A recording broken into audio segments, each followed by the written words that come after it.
And we are live. Welcome to the Political Orphans, the bold new voice of independent media where left meet right.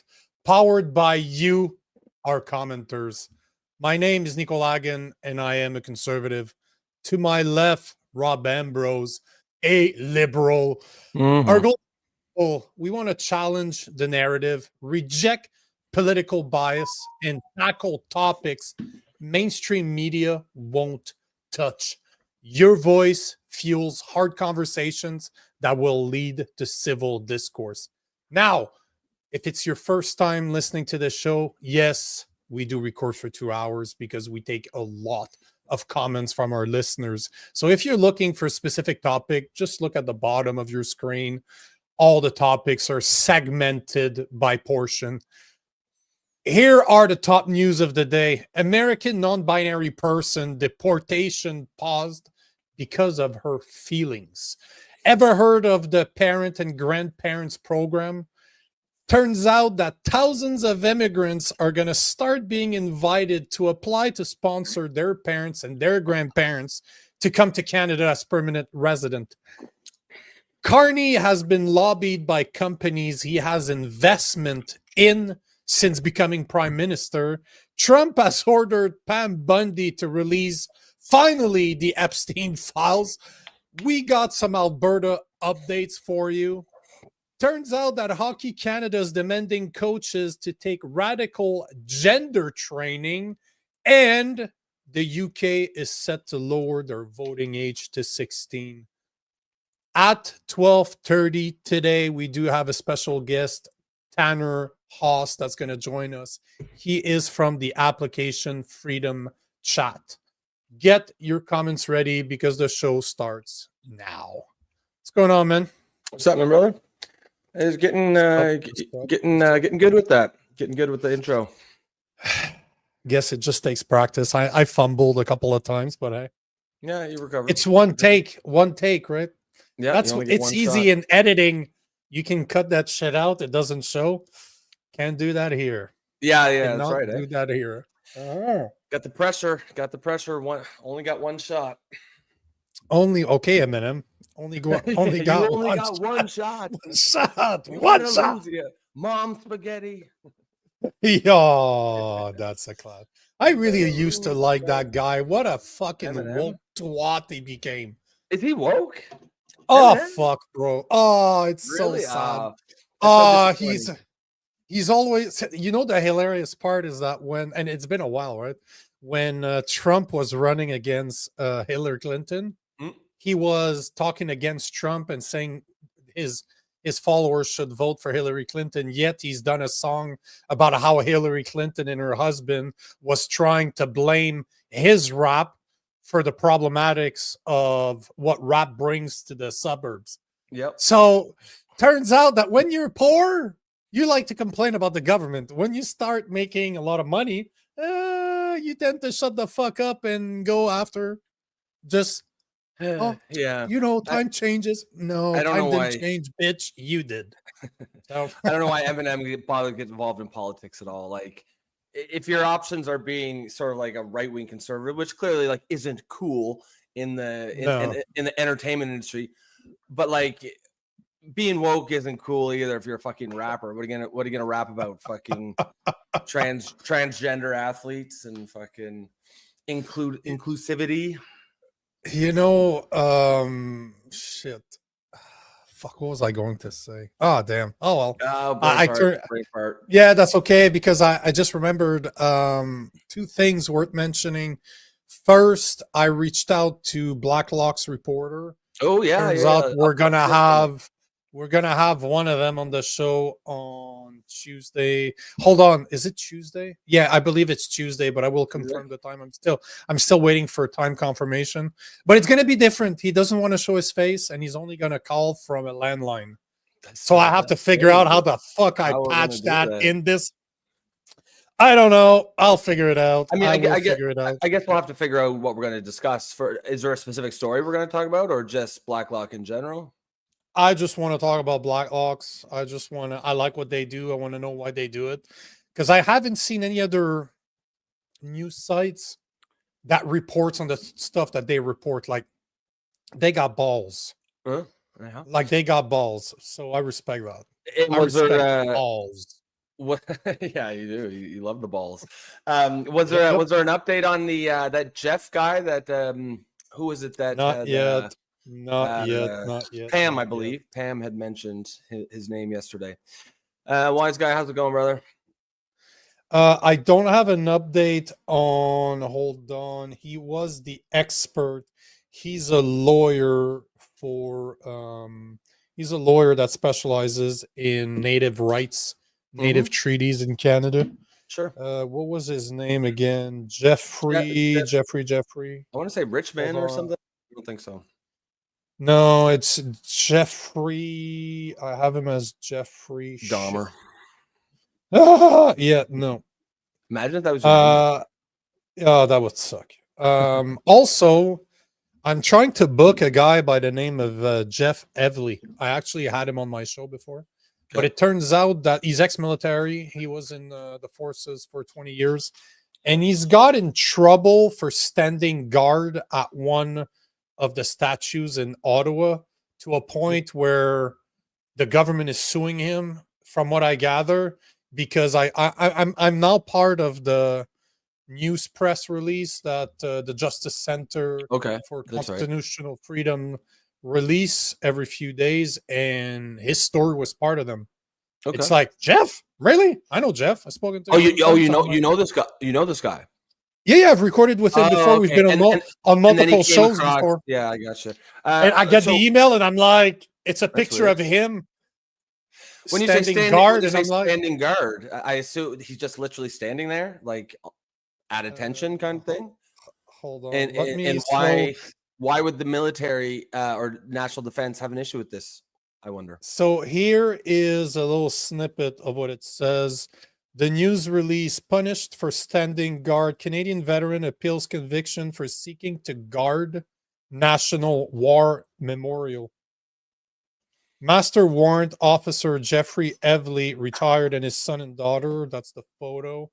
But yeah, so the Justice Center for Constitutional Freedom announced that the Superior Court Justice in Ottawa will hear an appeal of Master Warrant Officer Jeffrey Evelyn's conviction for mischief and obstruction on Wednesday, July 16th.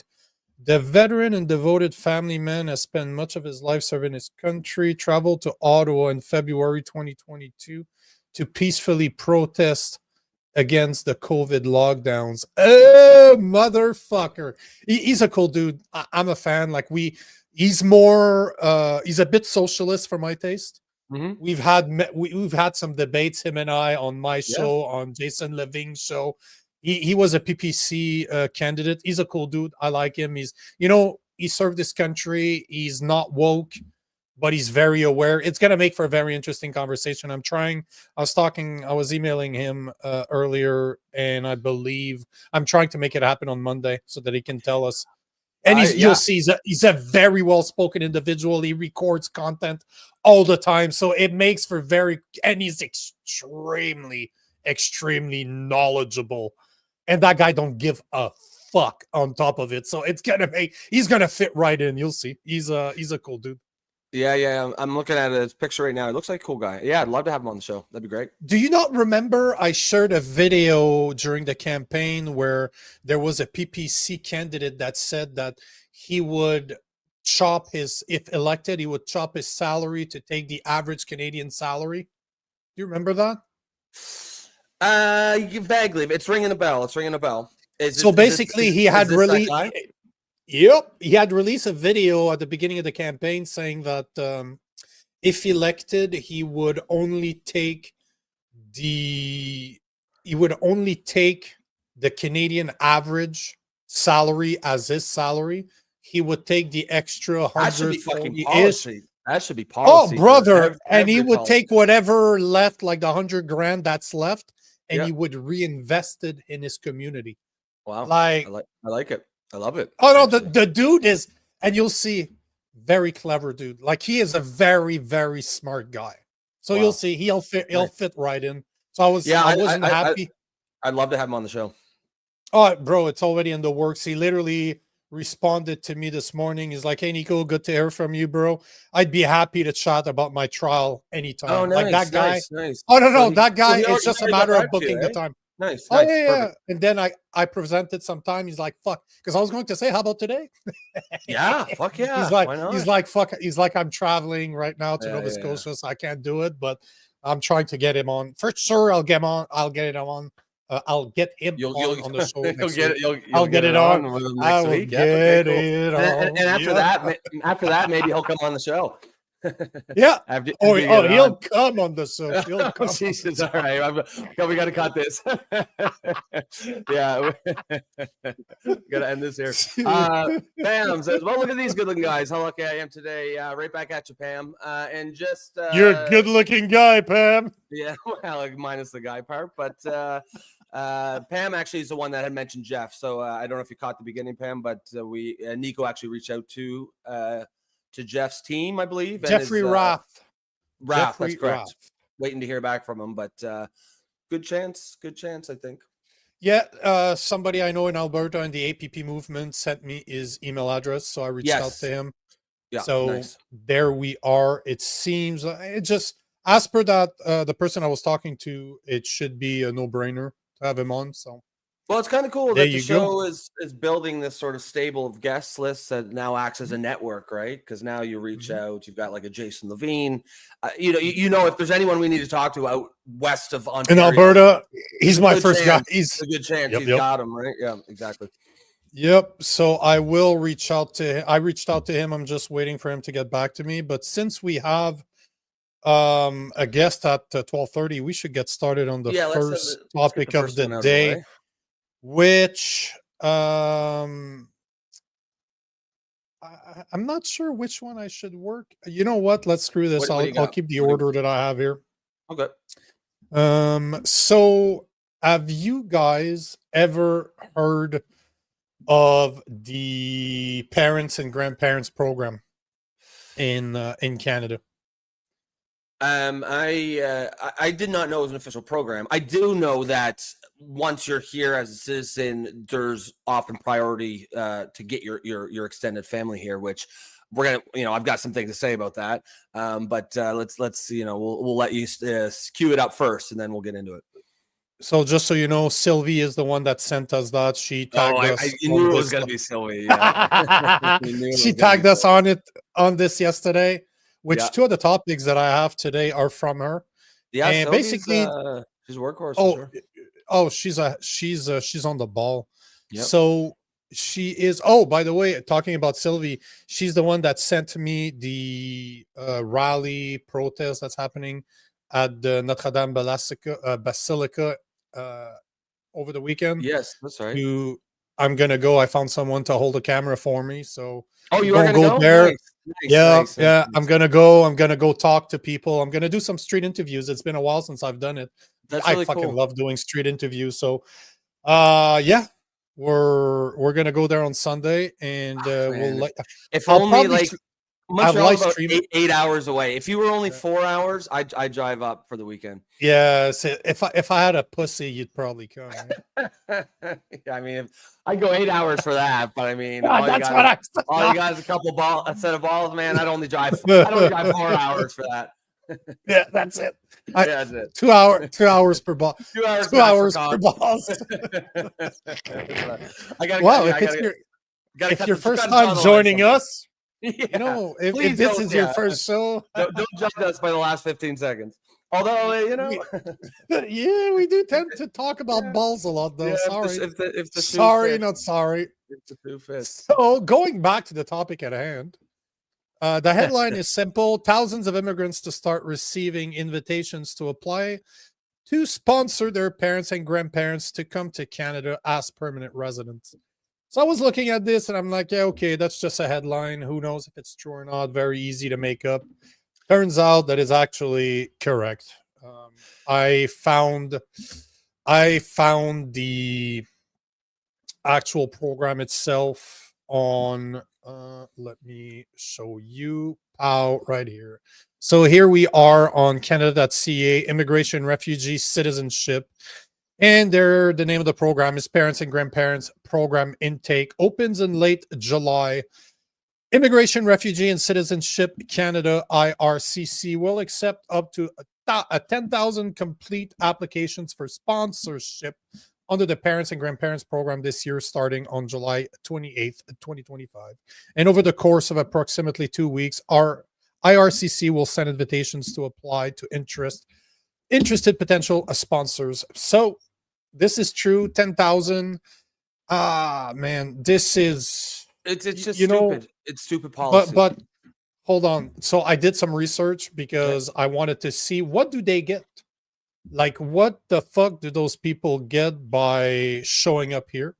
And turns out that foreigners entering Canada through the Parents and Grandparents Program as permanent residents have access to provincial health care upon arrival, subject to waiting periods with sponsor covering the interim. You're looking, the longer I could find is like not even 3 months. Well, and all right, finish up. But hold on. Then I started looking, do they get CPP? Because this is something fucking no way.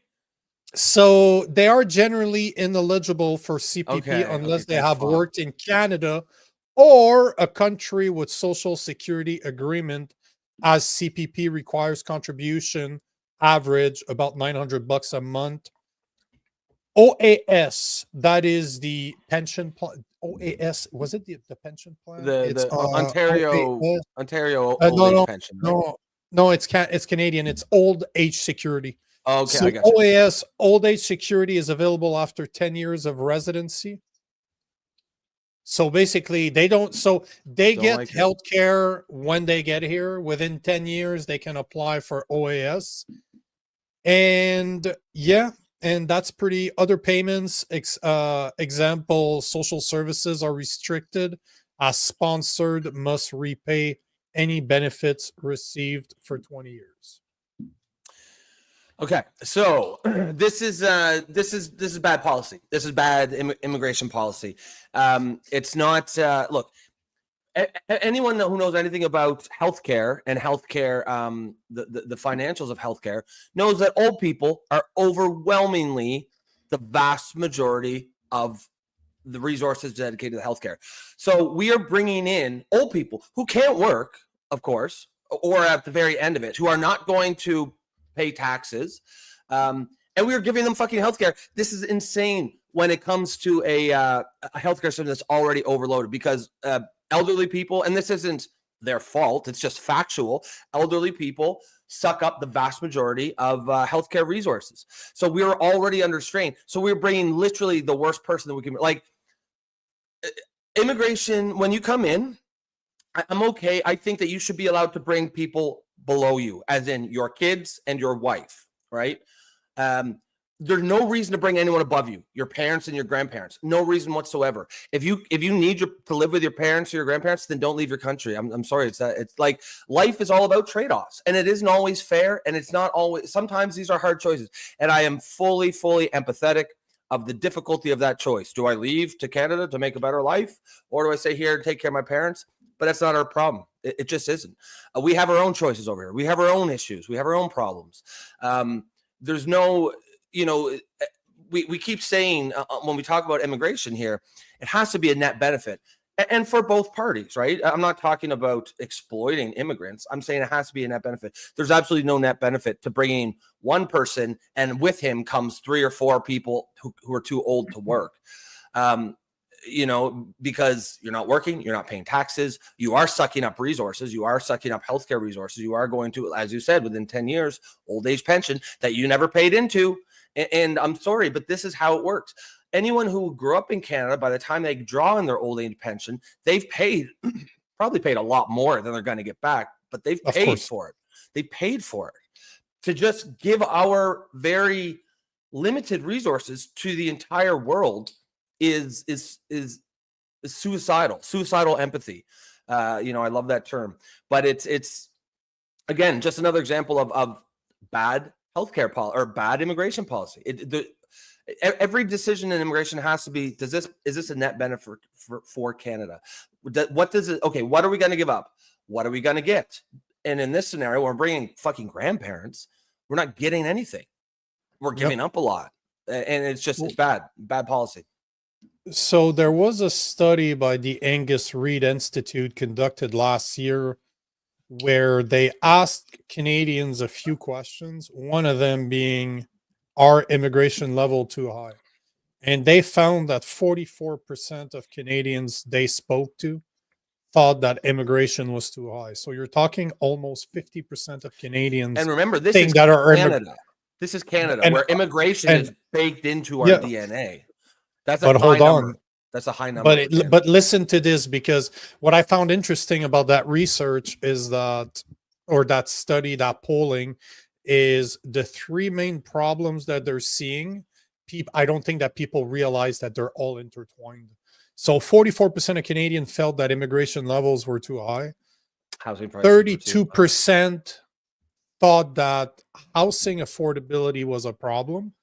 And 45%, 45% healthcare, and 57% cost of living. And what I would love to see them ask a question added onto that survey. Do you believe that all these issues are connected? And see, I bet you that would be like 5% or 10%. Yeah, of course. Thank you, Sylvie. By the way, perfect thing to remind people out there. If you're on Next, make sure to like, make sure to comment, make sure to reshare this stream. That's how you can help us. If you want to join the conversation, like all the beautiful comments we're seeing here, make sure to join us on the YouTube channel at the Poli Orphans. That's the only way to join that conversation.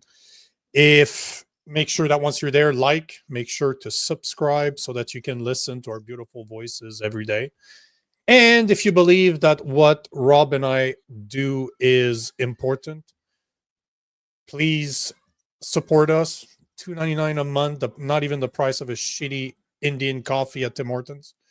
And you get to support independent media, because one thing's for sure, both Rob and I are not backed by any political party, nor will we ever be. They would never have us. I'm pretty sure they hate us equally. You know what? Maybe that's how we unify the liberals and the conservative. The libs hate me, the conservatives hate you, and that's the common ground. Yep. Yeah, what's going on, new dog? What's going on? Yeah, new dog, how's it going, brother? And yeah, we'll get a couple comments starting to trickle in, and we'll get to those in a sec. But you know, when I see this story, I'm like, you know, to be clear, I don't personally have an issue if someone wants to bring their grandparents in, as long as like they get their own vetting. You know, they don't just get like thrown in, like brought in through the side door just because they're the grandparent of someone. However, the big issue here is the giving of resources that are meant to go to Canadians who pay taxes, right? If you brought your grandparents in, but it didn't cost the Canadian taxpayer anything in terms of you're not eligible for healthcare, you know, you're not drawing old age security, then yeah, I don't have an issue with it. You know, I don't really.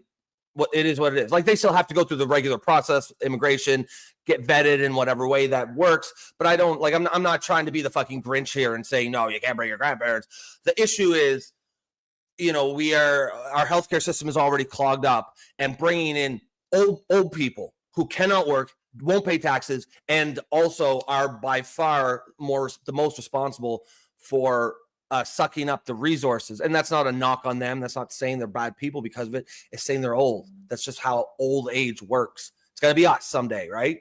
But when we're old, we'll have paid our whole lives into the tax system. So we will, you know, we will be entitled to that care. We should not be giving away these precious few resources that we have to people that have not earned them. They do not deserve them. I'm sorry, just by being an existing human does not mean you are entitled to our healthcare system.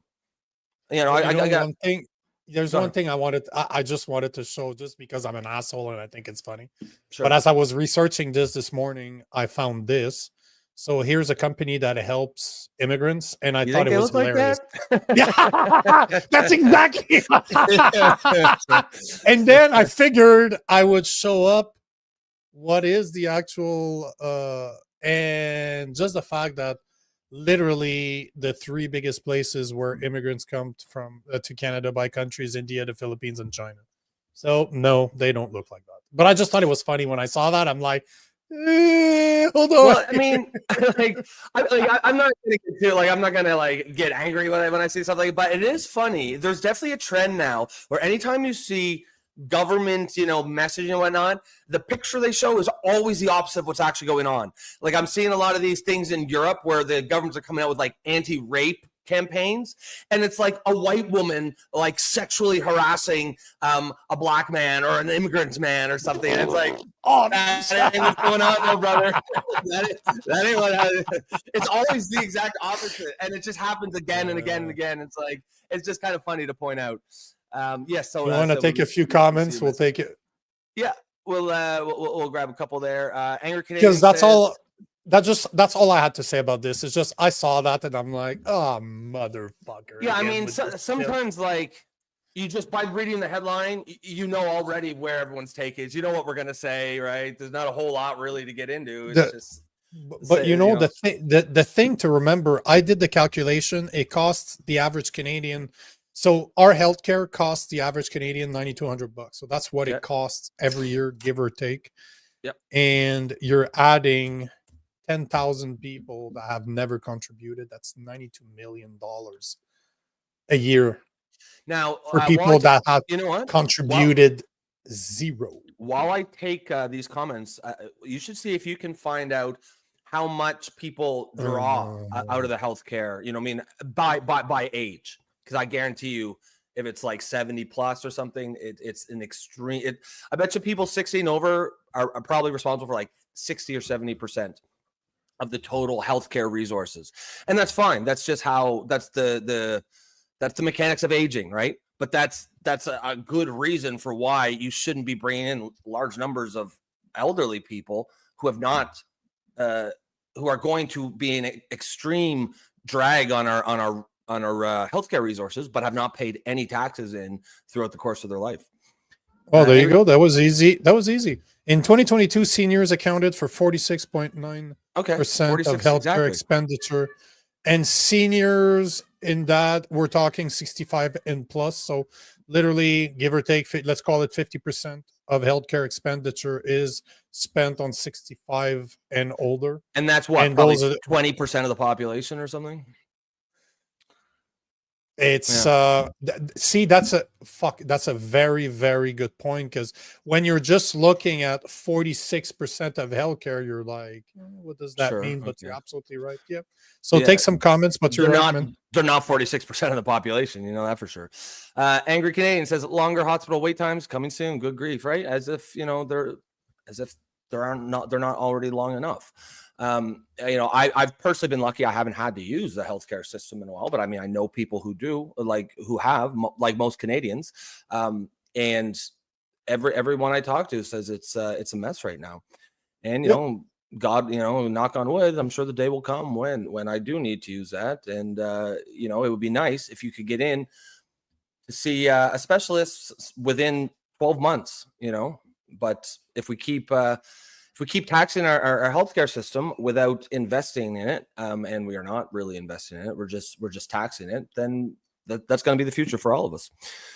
Joe Stradamus, the elite benefit from liberal immigration policies by the influx of cheap, usually unskilled labor. Even worse when those wages are also subsidized by you. Yeah, that's a great point, Joe. And this is part of the thing that I've always found really perplexing about the current immigration status quo. Undoubtedly, it is the left, the political left, all over the Western world, the left-leaning parties that are, by and large, the ones really, really pushing for open borders immigration. And yet, the end result of that is, broadly speaking, low-skilled, low-educated, highly exploitable workforce. We're not bringing in large numbers. It's not open borders migration for PhDs and master's students and highly educated people. We're getting some of those, but when you're talking open borders, you're talking the masses, and the vast majority are, just by the demographics of the world, are unskilled, uneducated, and by and large, that does help. The traditional constituency for that kind of immigration were more right-wing capitalists, conservative capitalists, right? The capitalist class and the corporate world, they love an easily exploitable workforce. At the same time, that really that acts as a huge drag on wages for everyone else, which is another that's a feature, not a bug, for the same capitalist class. That's a large reason why they do it, to keep wages low, right? And again, as Democrats, as left-leaning parties, traditionally their traditional constituencies are labor unions, who these policies are absolutely devastating for the working class, the blue-collar workers, labor unions. And it boggles my mind when I look out and I see almost every single labor union is not even just left-leaning, but like extreme far-left woke. And I'm like, these people are supporting politicians and policies that are destroying everything they're fighting for. Joe says, this is why I feel the left has left me behind. Yeah, and Joe, like, you obviously, like, you've been on the show long enough that I think we all kind of have a sense of your politics. But you know what, Joe? We conservatives accept you for who you are, so you can join us. Actually, Joe said something here. Joe, I'll bring this up here. Joe said to New Dog, "Hey, New Dog, you would look better with a badge. Join us. Become one of us." But he's right, New Dog. You would look that name would look great with a badge. Yeah, all you gotta do, yeah, subtle cult pressure over here. But yeah, I mean, Joe's always banging the drum on class war, and I agree, Joe. I think a lot of what we actually see as culture wars are actually class wars disguised as culture wars to keep us divided. So yeah, that's great. That's a great comment there. Hold on, let me just address this one. So Sylvie's asking, but what percentage of the elderlies are not Canadian, or Canadian born is probably what it should be. But there you have it. So quick numbers here. Among seniors, 30.7%, approximately 2.15 million, were foreign-born immigrants or permanent resident. So you're basically looking about 50% of seniors are the ones using our healthcare, and a third of those seniors are immigrants.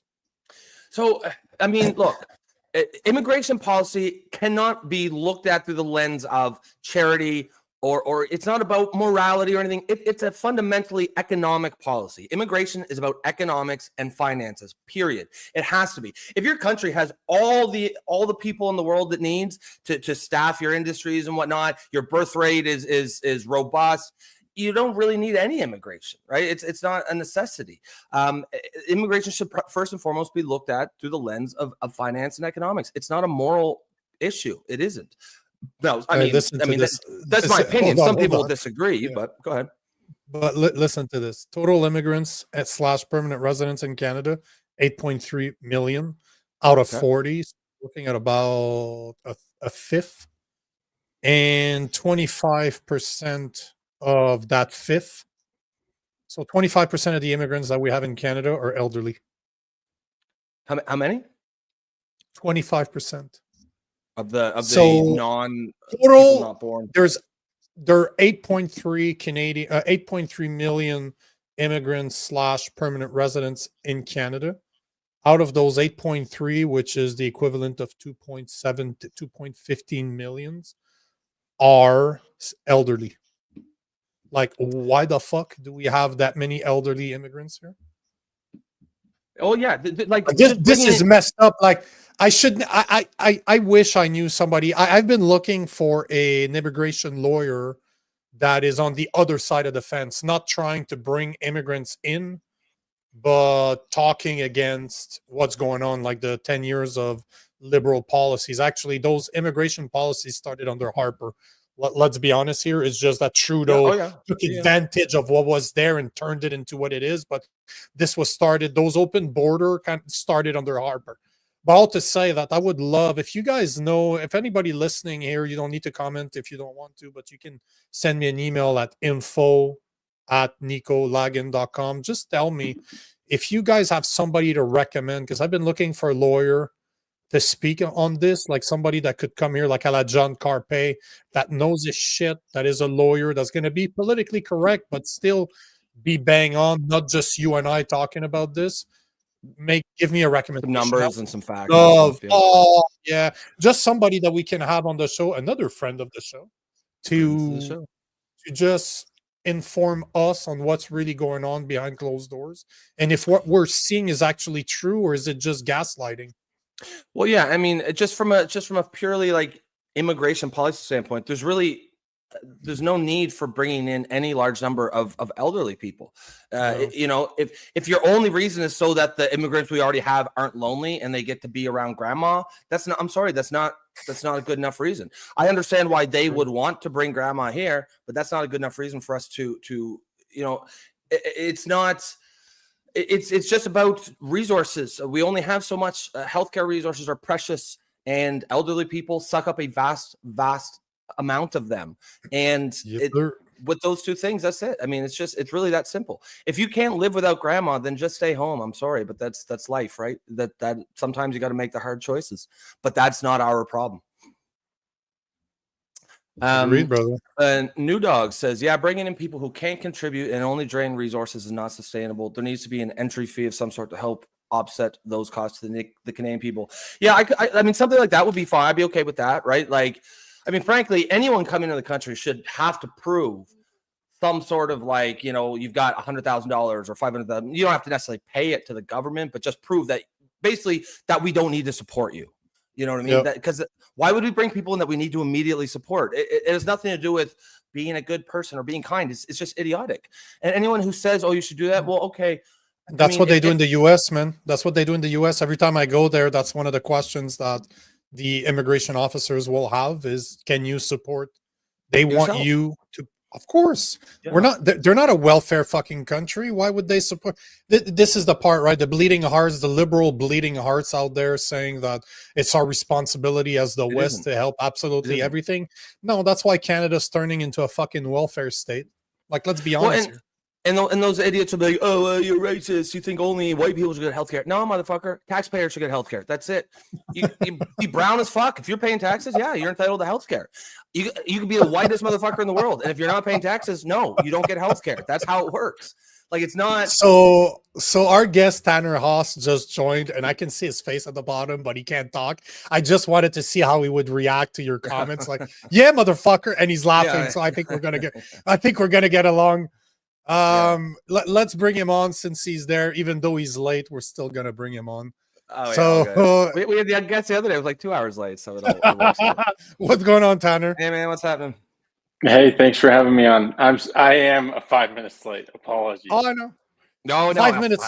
5 minute matters. That's what I've been told. We're just Nico's just fucking around. That's the I'm vibe of the show. That's the vibe of the show here.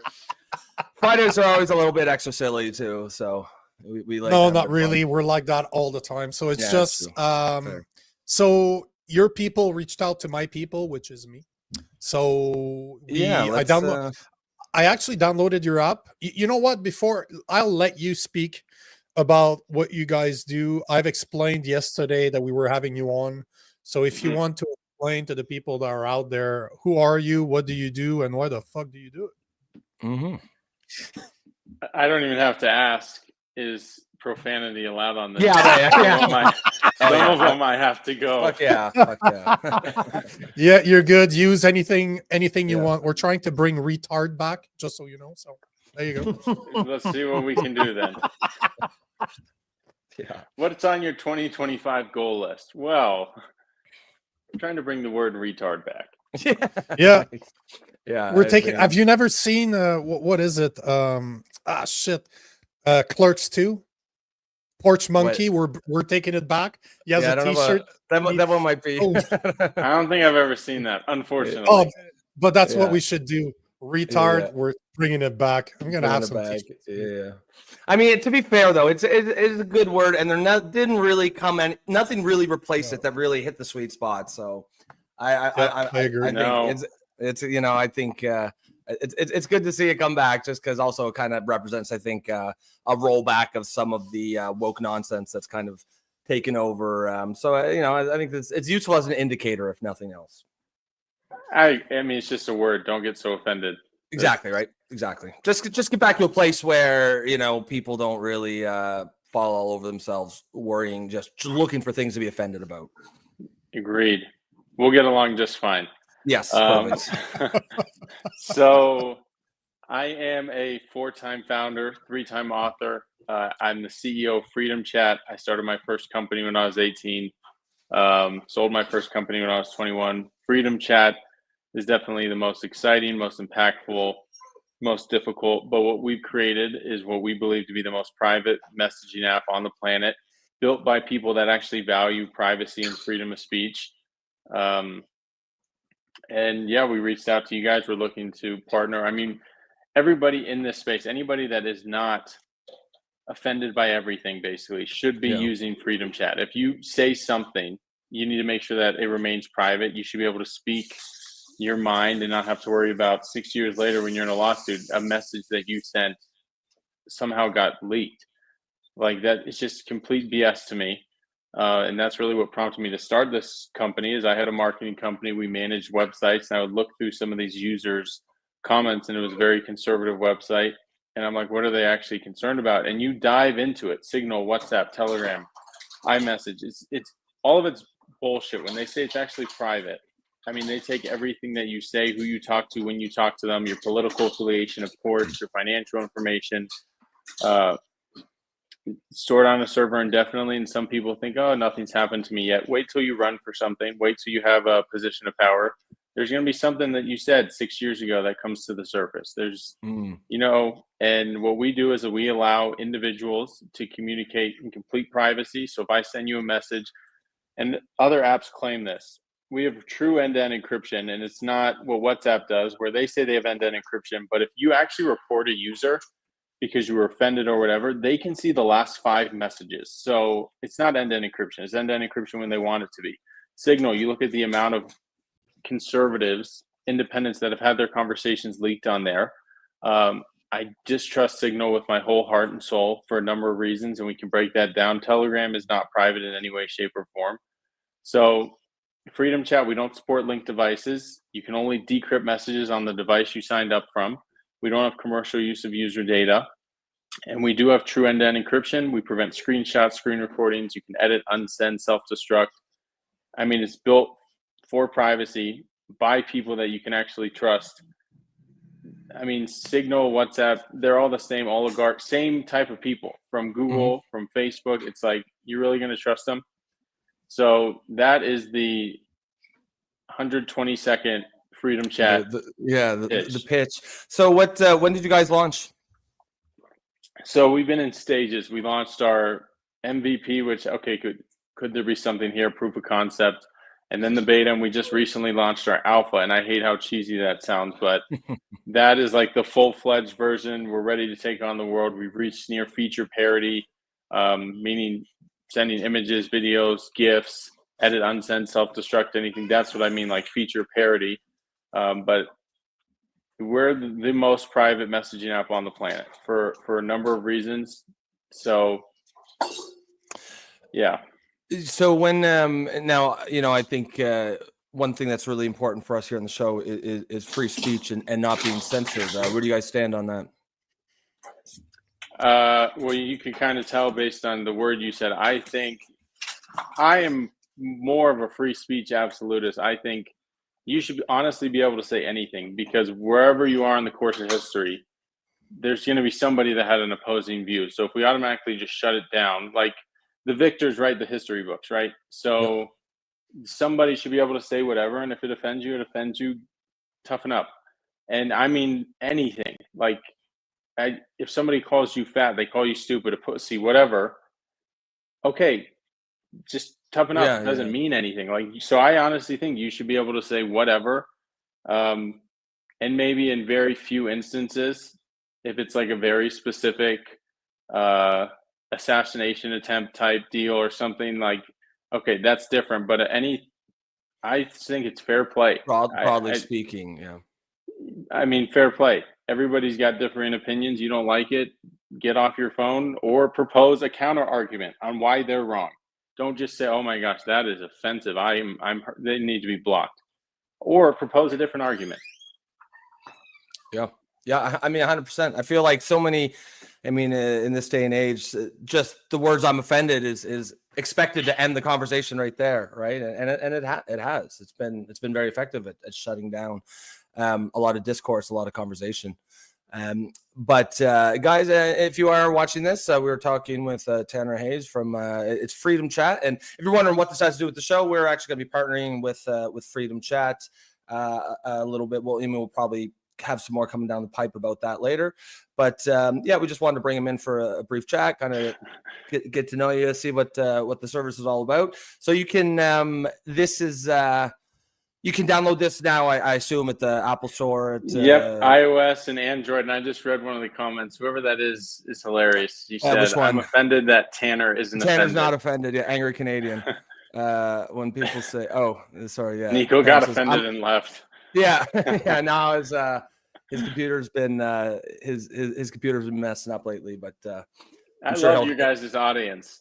Yeah, no, we've got we got it. Yeah, we're building something pretty cool here. We've got a pretty unique and interesting and actually highly intelligent audience.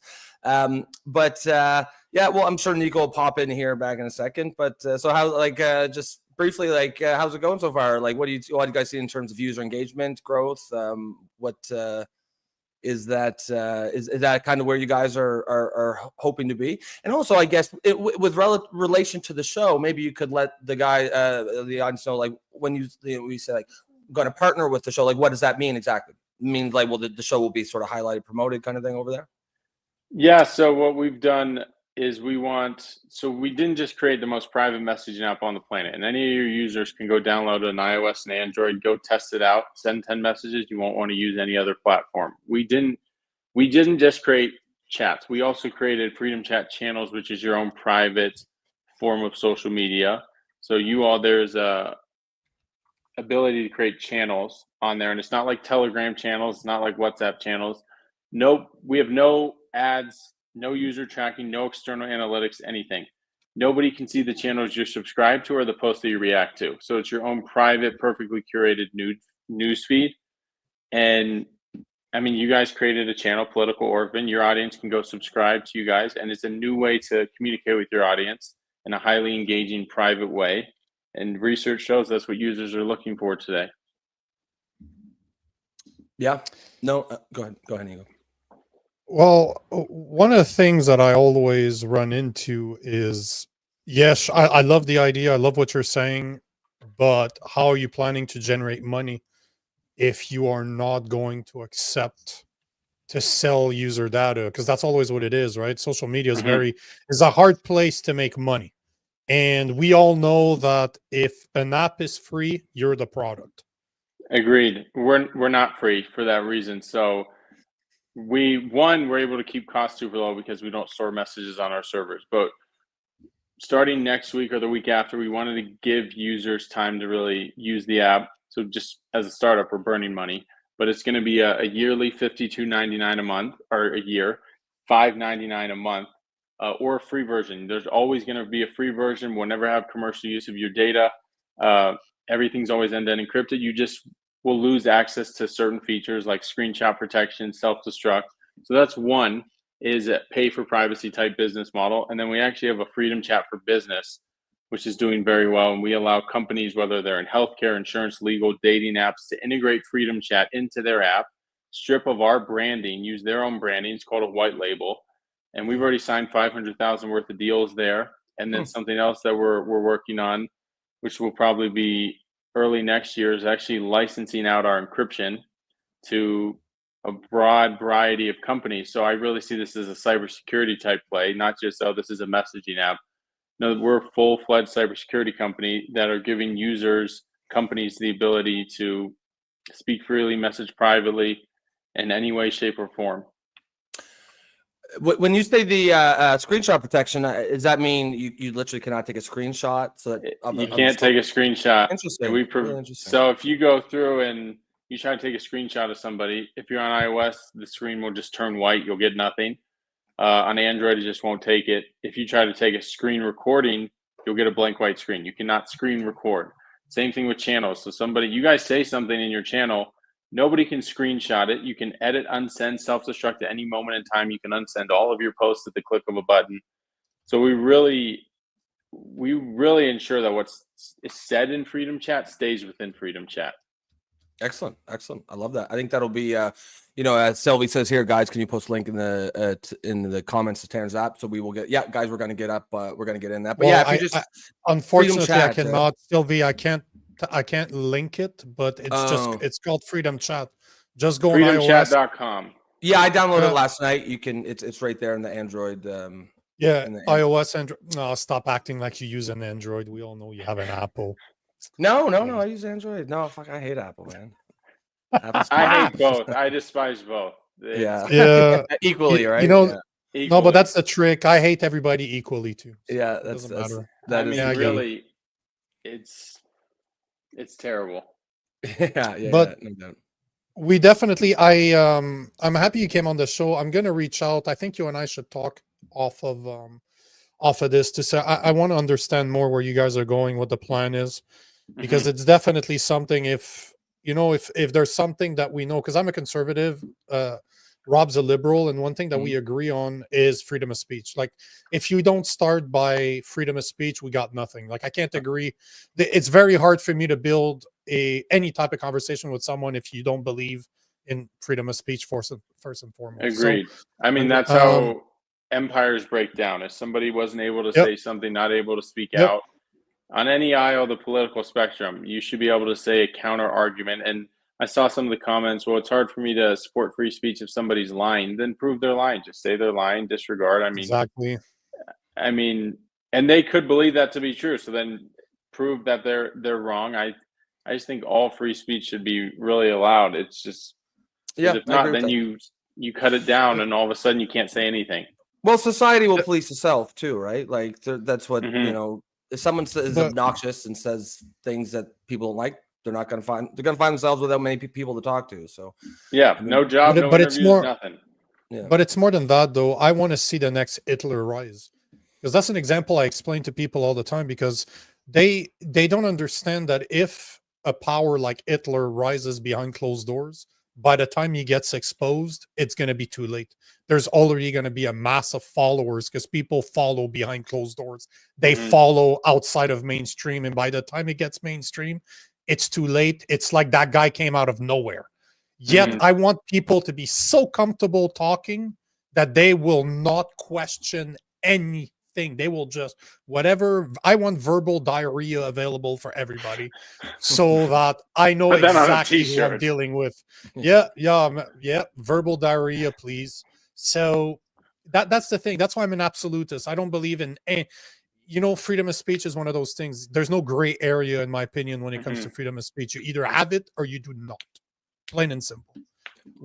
I don't know if you had any other question, Rob, but I really appreciate your time. But I want you. Can you send me an email afterwards, Tanner? Because I know you have my email address. Send me an email afterwards. Yeah. I just want to book some time so you and I can talk. Sylvia had a question. Does it work on PC? Is there compatibility with PCs, or is this just the phone apps? Just starting with phones. We will get into. We've had a lot of PCs. People request PCs, so we'll get there. But right now, it's just iOS and Android mobile phones. Perfect. Yeah, I know. I think that was good. It was nice, super informative, really interesting chat. Obviously, we'll talk more. I guess probably behind the scenes after but I think that's all I got. Are you got anything else there, Nico? No, I'm good. Thanks for being on the show, Tanner. Of course. Thank you so much for having me. Thanks a lot, Tanner. Absolutely. Bye. Sophie. So if we go on Freedom Chat and expose Rob as being gay, it's all good. There's nothing to expose. I thought that was pretty fucking clear. It's out in the open, guys. I don't know what to tell you. Yeah, he's been out of the closet for a long fucking time. Look at him. Like, fuck on. Like. Yes. Look at me. Ruggedly handsome. Handsome. I don't know. Ruggedly is the word I would use. Like gayably handsome, maybe. Gayably handsome. Yeah, I'll take it. Hold on. There's I think if you want to take a couple comments, I saw a video. Now I'm thinking that he was talking about you. Hold on, I'm just gonna find it. Right. I'll get. I'll just take the comments. There was a couple more for the immigration conversation, and then we'll briefly talk about just what Tanner was talking about here, and then And then we'll move on to the next one, the next topic. But hold on, where were we? Pam says they put out notices in like 6 languages for the Stampede this year, telling foreigners not to take advantage of drunk women. That shit is so. Is ridiculous. that true? Is that true? I could believe it.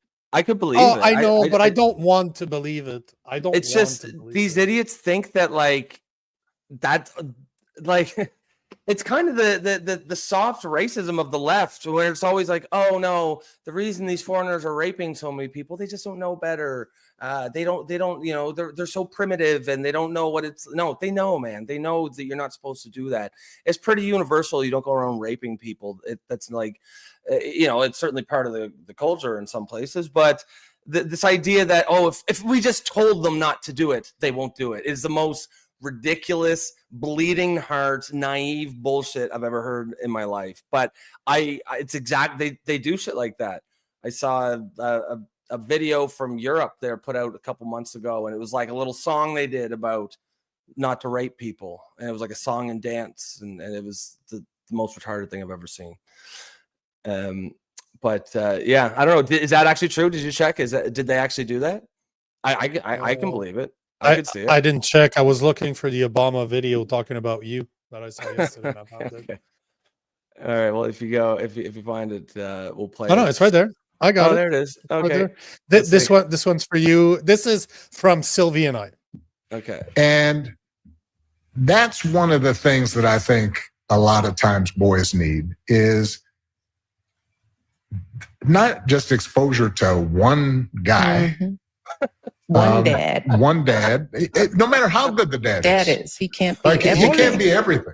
And then that boy may need somebody to give the boy some perspective on the dad. Yeah, right? Yeah. One of the most valuable things I learned as a guy was I had a gay professor in college at a time when openly gay folks still weren't out of line, who became one of my favorite professors and was a great guy and would call me out when I started saying stuff that was ignorant. Mm-hmm. You need that to show empathy and kindness. And by the way, you need that person in your friend group so that if you then have a boy who's gay or non-binary or what have you, they have somebody that they can go, okay, I'm not alone in this. Yeah. What was he talking about? You can't hear you. No, you're. It says you're muted there, but he's out. Yeah, I don't know what the fuck Obama was talking about there. I don't. I'd like to know the context, but that was. What was he? What I'm saying is that I can hear you. Obama, can you hear me? Yeah, I gotcha. So Obama was saying that boys out there need a gay friend to question their fathers. So how do they need to have a gay man in their life? Show them compassion. Yeah. That's compassion. Compassion. Is that what they're calling it these days? It's deep-throated compassion. It's like, what the fuck, Obama? You're like the most feminine guy ever. Your wife, that is a dude, is more masculine than you. I don't like. Come on, bro. Like, you need a gay friend in case there's non-binary people, so you have compassion. That's so Like, retarded. bro, what the fuck are you talking about? I reject that whole line of thinking that identitarian politics. All I heard was boys need to be exposed to poo viruses. I mean, it's a ridiculous. Wow. It's a ridiculous argument. Like, oh, we all must be have some crazy rare minority in our lives, or else we won't know what compassion is. Like, that's retarded. Like, this is everybody. If you're not a compassionate person, it's not because there's no gay people in your life. And if you are not, putting gay people in life is not going to help. These are character traits. The identitarian left has lost its fucking mind. And man, I don't know. I always I thought Obama's a smart guy, man. I thought he was above this girl. I know he had to I know he has to pay lip service to this shit. He's a Democratic politician. I get all that. but I thought he was too smart to actually like fucking buy into this shit. But he's the one that brought the woke agenda. Yeah, If you go back, everything started under Obama, like that. yeah, I know Out that's of the true. open. Yeah, I know that's true. I always perceived him as like, I always assumed he never really cared about that. He just knew he had to do it as a Democratic politician, but I didn't think it was like important to him personally. But yeah, I don't know, man. There's no need for him to be out here fucking. I'm a bit disappointed in him, to be honest, because I did like him back when. I mean, I'm not American. I would have voted for him if I was American. But a lot of it's to do with what you said. He's a great speaker, and I put a lot of value in that. He seems like a smart guy. But when you hear him say shit like that, you're like, fuck you too, man. Like, is there no one with any fucking brains, like, who just hasn't been brainwashed on the left? Like, I get that you're not going to go out there and fucking, go in the marches against, like, you're not going to be advocating against it, but like, you don't have to be constantly like just repeating the nonsense slogans all the time. It's these people are beclowning themselves. It's undignified. It's unbecoming of a former president of the United States. Although I guess Joe Biden came along and wiped out the idea of dignity in a president pretty quickly. So it is what it is. Were there any more comments from the immigration topic that we wanted to take, or do we want to? if you have some, you can. If not, I got other stuff about immigration. If you want, yeah, let's. I'm not done pissing you off about immigration. That's, this is one of my goals now. When I look for stories, I'm kind of, this one's gonna piss him off. Not only is that one the next one about immigration, but it's about non-binary people. Getting advantages of immigration because they're non-binary. Oh, that's retarded. That's so retarded. I knew you'd love it. Before we do that, just take this. New Dog says, Joe, peer pressure. LOL. Can't do anything about it next month. Sadly, need to get things in order first. I just want to take that joke, New Dog, just to say, like, we're just fucking around. Like, don't stress about it. Whenever you're got stuff sorted out, become a member. That'd be great. But as long as you're here commenting, that's the most important thing. So, here is a story I wanted to talk about. This one is freaking hilarious, if you ask me, as in, what the fuck are we doing? And I think I found a video. I didn't find a video earlier, but now I found one, and it seems like it's going to be hilarious. Just by the guy, I think he's in favor of what's going on. Unlike me, clearly I'm against what happened, but it turns out that there's an American non-binary person, clearly a woman, that was supposed to be deported back to the US on July 3rd, because she overstayed her visitor visa by 6 months. But there is a woke justice by the name of Julie Hawk, or what was it? Julie. Hold on, I have it right here. Julie, what's her name? Blackhawk. There you go. Julie Blackhawk, a justice, said that in her decision that the officer, she believes, so she put a stop to the deportation. She is giving her another chance at staying in Canada on top of this. So right now she's not going to get deported. She's allowed to stay in Canada because the justice found that the immigration officer's approach was flawed and unreasonable for not considering up-to-date risks for LGBTQ plus people in the US. Oh, Jesus Christ. So basically, the story is about this woman that overstayed her visa. She's a crying heart, saying she was taking care of her boyfriend full time, so she couldn't leave the country. Yeah. And she overstayed by 6 months. She was supposed to be deported on July 3rd. It went to court. The justice said that she is now allowed to temporarily remain in Canada after her removal proceedings were stayed by a judge who said that the immigration officer did not consider the potential dangers facing LGBTQ plus people in the US. Okay, well, let's explore that. Like, what specific dangers is she referring to? Like, the fact that Like, you know, statistically, I'm sure statistically, America has never been safer for LGBTQ plus people. And non-binary isn't even a real thing. It's a fucking nonsense, luxury, bourgeoisie identity invented by bored liberals who have no fucking real problems to worry about. And they have no personality. And they think adopting one of these nonsense identities will make them more interesting than they actually are. And that's fine. People can believe all kinds of ridiculous things about themselves, but I don't understand why we are rearranging our immigration system around other people's nonsense luxury beliefs. It's literally somebody with a mental illness that believes that something's going to happen to her if she goes back to the U.S. And we're not talking about Saudi Arabia I don't even here. think she does. I don't even think she does believe it. No, of course, you know what not. I mean? Yeah, of course not. It's the most ridiculous thing I've ever heard. It's like these.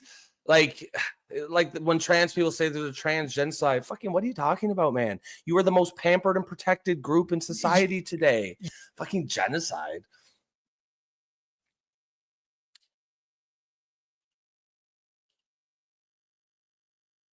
Oh, you're man, that's weird. Your mic cuts out.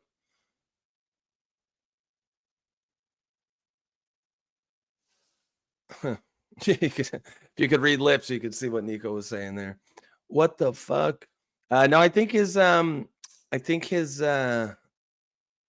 mic's having an issue. So we'll go back and we'll take a couple of these comments out or what's Nico to jump back in. Obama's greatest crime was galvanizing the rise and driving the rise of the MAGA cult. He was a lightning rod that gave these idiots focus. Yeah, I mean, I think certainly it seems like a lot. I mean, there was a lot of opposition to Obama that really got galvanized when galvanized the right. Sorry, what were you? What is it? Your mic there, Nico? I think there's something on my fucking laptop that's trying to grab access to my microphone. Oh, okay. And okay. it keeps on cutting me off here. It's so fucking annoying. But all to say that you have. We're now in a country that panders to minorities in order to make them feel better. It is not a responsibility. Not even real minorities, fucking fake ones, non-binary. Like, Jesus. Bro, remember this week we had, it was reported that an Indian permanent resident wanting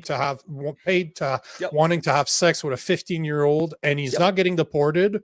He's not even going to prison because that could affect his citizenship application. And now you're telling me that you have a non-binary person, somebody with a mental illness that is scared of going back to the US. Like, it's not a third world country. Are you fucking kidding me?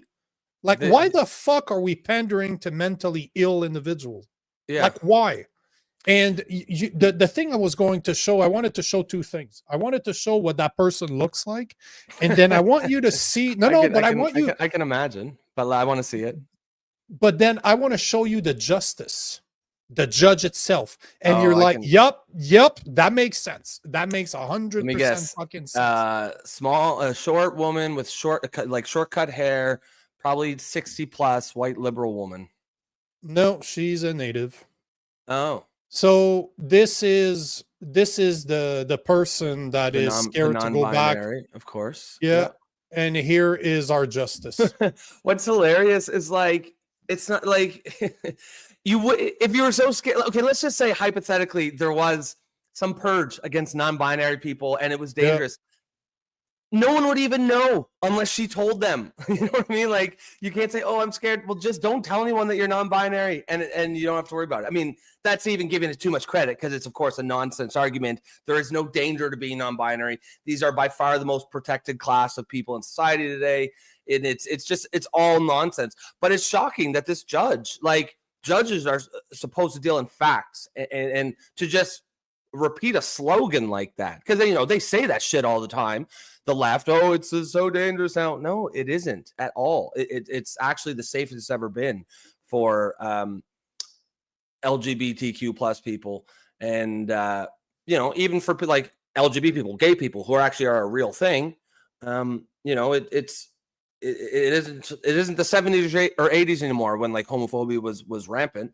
but at least that's a real thing. Non-binary, it doesn't even exist except in the fever minds of some of these mentally ill, overwhelmingly liberal white women. It's just a bourgeoisie luxury belief that has been able, that's what happens when we have all of our needs met, and everyone these people talk about privilege all the time. That's the definition of privilege, when you have nothing else going in your world to actually be stressed or worried about, so you make up nonsense things to create stumbling blocks, to create obstacles for yourself that don't actually exist.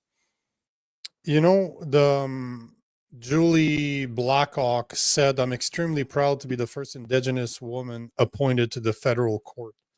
When your whole identity is based on your race. Yes, that's the problem. And that's identity politics. That's 100%. And this is what I see. This is what I see with a lot of LGBTQ members. Everything they talk about has to do with their sexual preference or their mental illness. Everything, they are defined by that. This really fucking blows. You are limiting yourself as a human being when that is how you like. If that and that's another thing. Like, forget your the way I see it, if that's the most interesting thing about you, then I'm just not interested in having I'm just not interested in any interactions or having that person as part of my life in any way.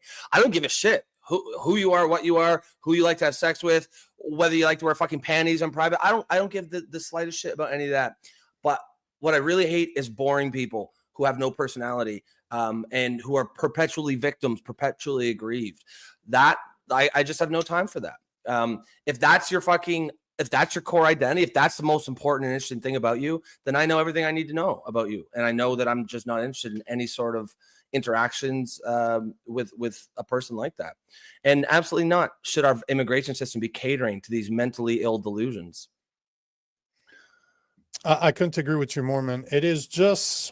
It blows my mind that we're catering to criminals. Literally, that woman broke the law.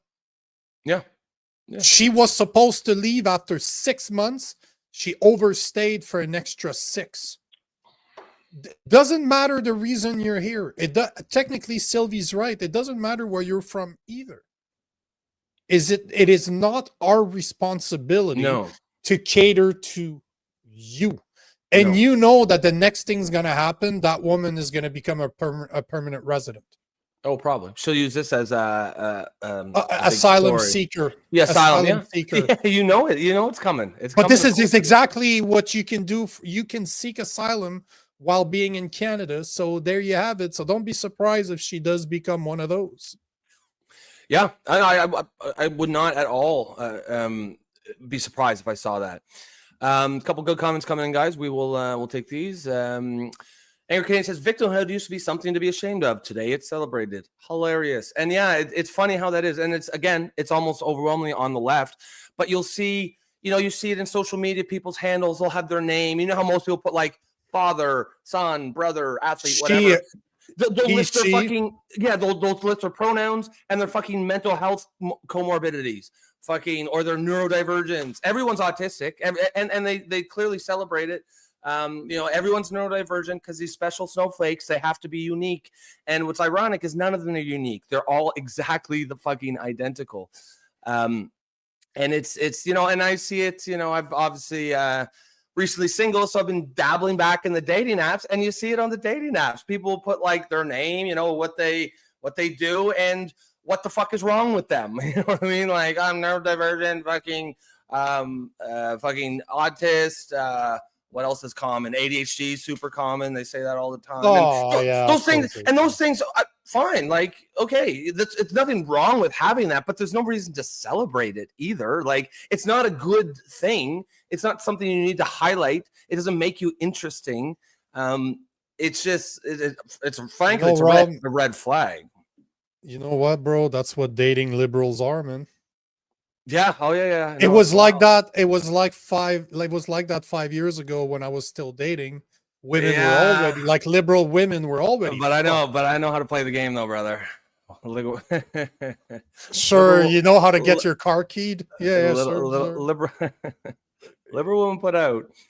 There's but it's not worth the hassle. Remember the crazy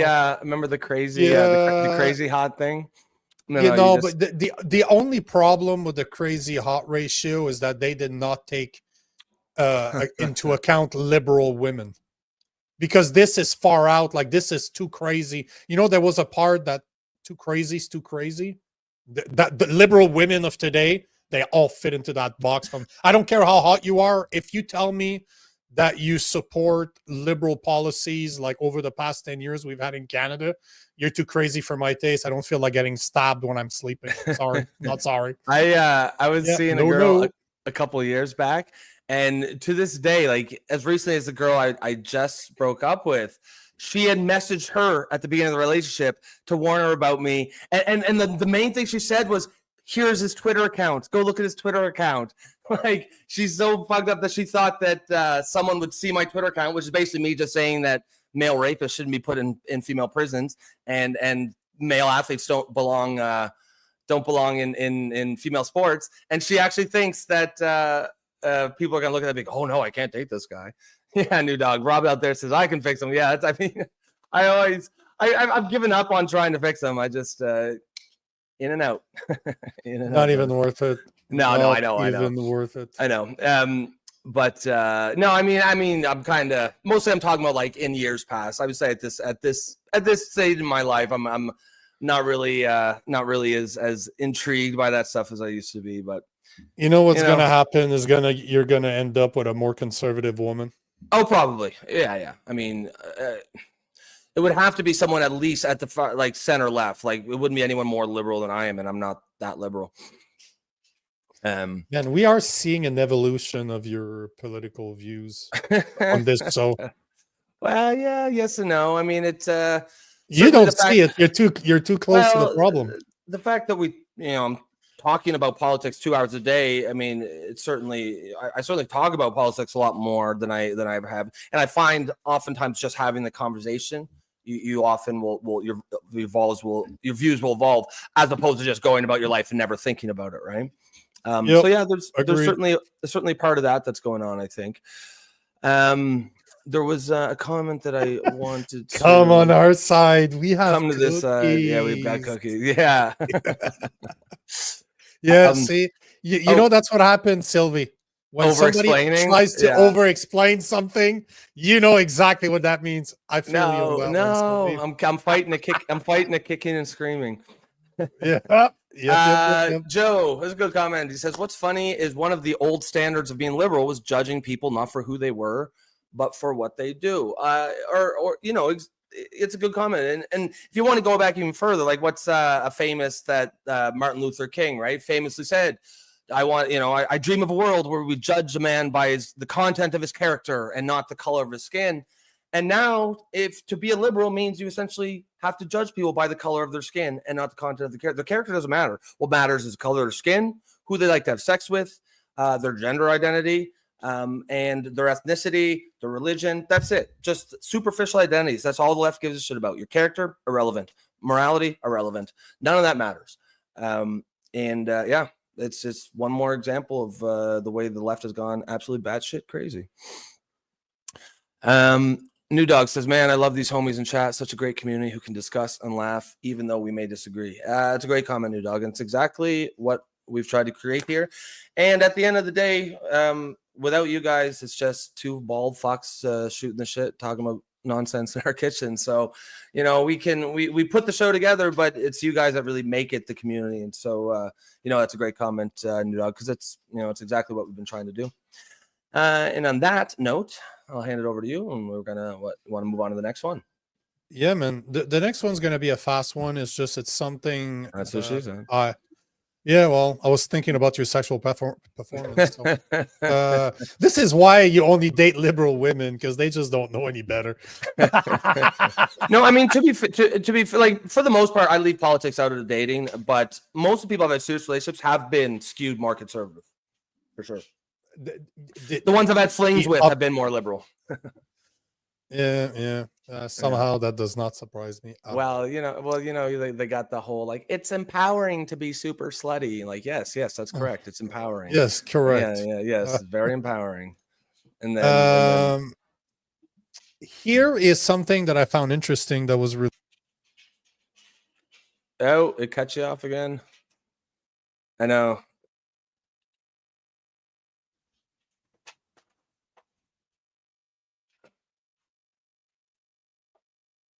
You're I don't know what the fuck's Oh going no, on. you're back. You're back.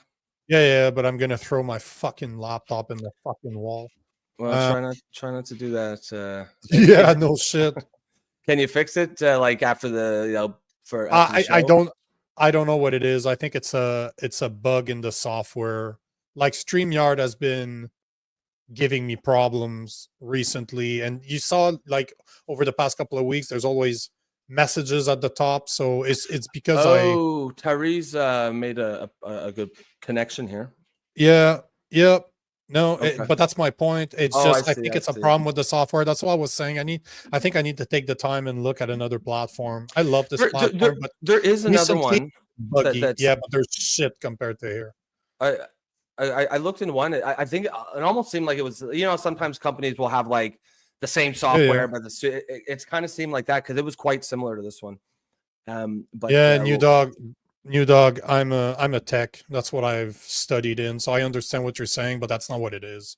Okay. It's the app here that's the problem, because I never get this problem anywhere else, and I stream on probably 3 different platforms. So it's just it's like they're saying it's when I share my screen for some reason, it will somehow mute me afterwards. It's the dumbest fucking thing, but it is what it is. For now, this came up from Investigative Journalism Foundation. It's getting reposed by MSN because I don't have a license for Investigative Journalist Foundation. But hey, they showed the whole article without me having to purchase it. But all to say, it's really just the headline and the first paragraph that's important.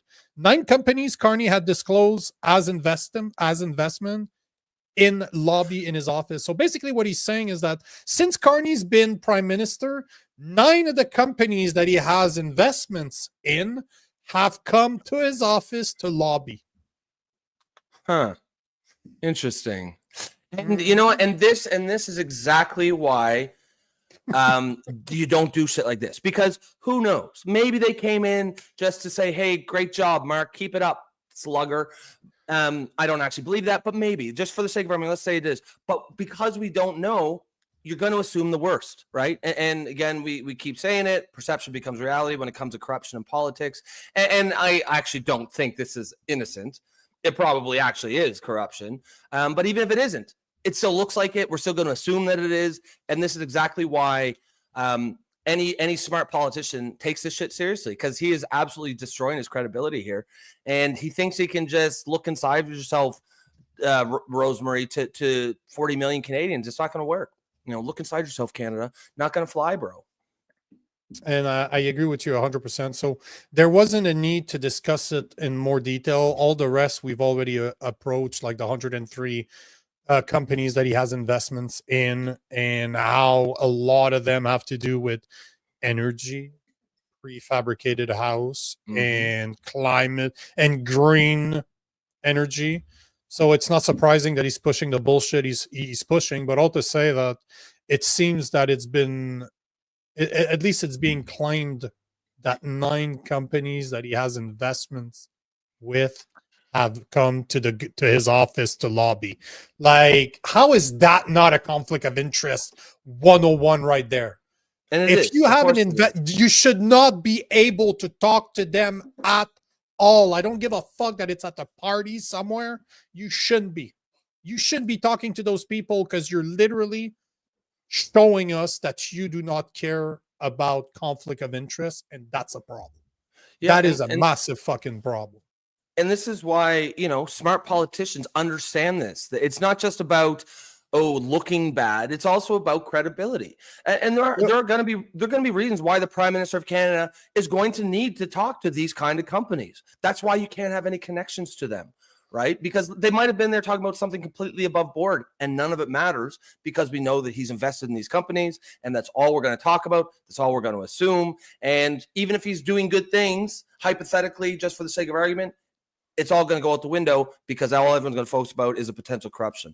And that's why any smart politician with good advisors knows that you can't You can't do this shit. And I think Carney's arrogance and his entitlement made him believe he was special, and it's not going to matter for him. What? Yeah, as New Dog says, bet the majority of those lobbyists represent American companies too. I would not surprise me at all. But it would make sense because what was it, 91% of his fucking of his portfolio are so American companies. Elbows up Clearly, or what? Like clearly, elbows up for Canadian thee. Companies. Elbows up for thee, but not for me. And it's just the same old hypocrisy, right? The same old corruption. Politicians who think the rules don't apply to them, apply to everybody else, but not them. Yep. People are fucking sick of it.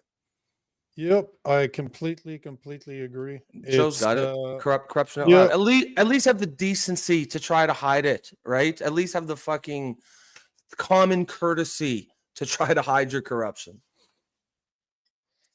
It's that's all I had to say about this. It's just it's an update that I found. I like so these I made little rapid fire topics too. It's nice to have a couple of those at the end. Yeah, that's what you tell them. Huh? Yeah, that's that's why I say those liberal women. You like rapid fire? Well, you come to the right place. Yeah, I Rob Ambrose is here to serve you. In and out in 30 seconds. You won't feel a thing. Don't worry about it. So let's jump to the next one. You wanted to talk about this. This is Trump/Epstein file. Like, I'm trying to avoid it as much as I can. I know what you mean. I don't want to talk about it. It's just, man, every single day they're talking about something. And you know what? Trump fucked up. He ran on a campaign that he was supposed to release it. And now he's doing everything fucking possible not to release it, it seems like. And now his own, because I have a lot of followers that are Americans and I follow a lot of American politics. Yep. And the MAGA in the US are like, what the fuck, Trump? Like, even his MAGA are like, what the fuck? So, yeah. Yeah, I mean, I think it's a wake-up call to Trump that his base, the MAGA base, is not just going to be there no matter what. Like, they're still there. I don't think anyone who really supported him, like, has completely turned on him, but it has shown they're willing to. They're not necessarily just gonna go with whatever Trump says, and I think that's healthy. I think that's a good thing. I think Trump is if he's smart, he'll like, I don't think this sank him or anything, but if he's smart, he'll take it seriously what's happened here, and he'll make a note of it that his base is not just going to believe whatever that he tells them, although it has seemed like that up until now. And I know what you mean. That the story is kind of like a three-headed hydra, right? You cut off one head, and then four more are going to appear over there. We can cover one aspect of the story, and there's going to be four more things. And I don't think we need to cover too in depth. But the latest was a Wall Street Journal article that came out yesterday. Did you see this one? No. It's firing from all fucking cylinders. Yeah. The Jeffrey Epstein committed suicide, but likely had help, former lawyer claims. Like, it's coming from all. Okay, hold on. Jeffrey Epstein committed suicide, but likely had help. Well, then that's not. But then that's not suicide. What the fuck are you talking? They helped him into the noose. Yeah. Okay. That's not suicide. That's not how suicide works.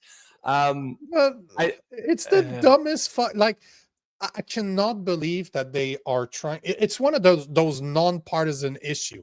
Like, Epstein is one of those things that Democrats are pissed off, MAGA are pissed off, people in the middle are pissed off, Canadians are pissed off, fucking everybody's pissed off.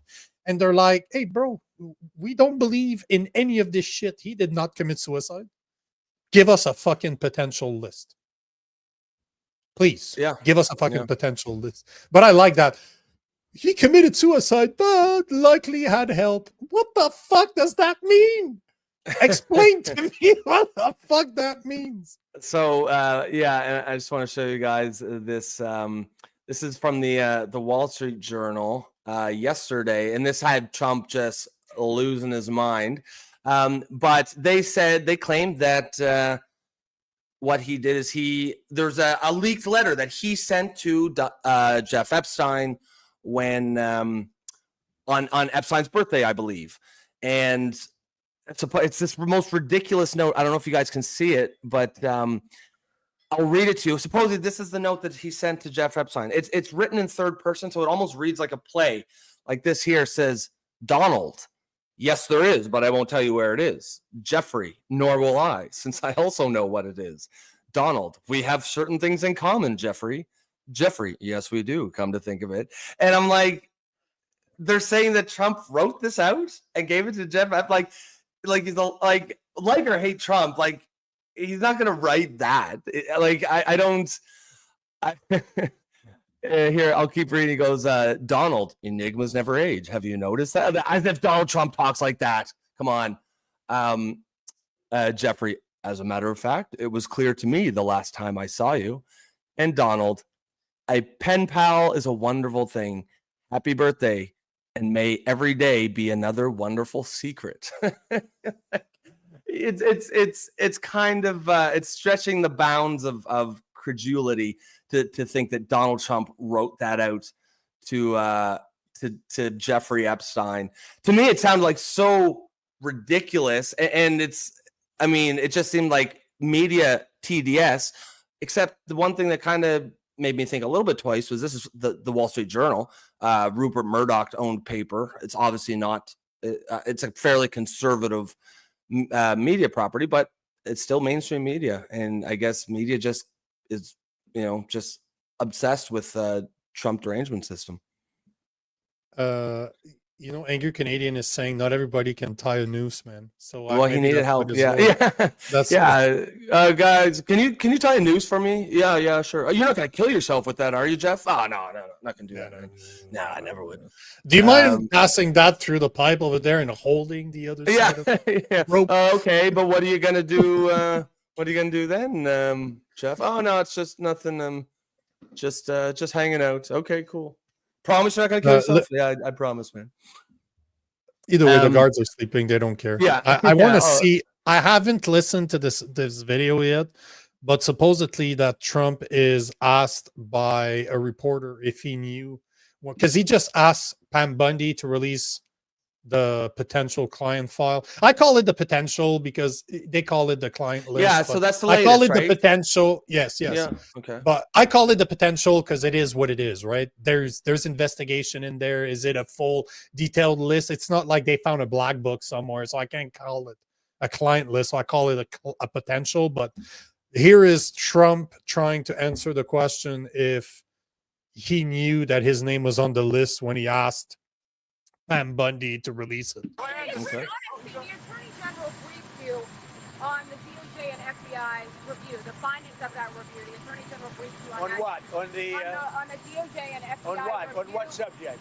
Epstein. Okay. On Epstein, of the review of the files. Attorney General Pam Bundy. A very quick briefing. Did she tell you, what did she tell you about the review? And specifically, did she tell you at all that your name appeared in the file? No. She's given us just a very quick briefing, and in terms of the credibility of the different things that they've seen. And I would say that, these files were made up by Comey, they were made up by Obama, they were made up That's not believable. We went through years of that with the Russia hoax, with all of the different things that we had to go through. We've gone through years of it, but she's handled it very well. That's the kind of stuff. Oh yeah, you're muted again. Fucking Christ, this is driving. You're good now. Yeah, I know, because I had to unmute myself. It's so. I see. I gotcha. This fucking software is driving me nuts. Look at her face. I think that's her. Is that Bondi? No, that's not Bondi. Oh, that's the press secretary. Yeah. Yep. But like, I will mute him. But just look at her face. Look at when he's talking. Body language is everything, right? I'm just gonna play it without the sound. Just look at her. Tell me she believes him.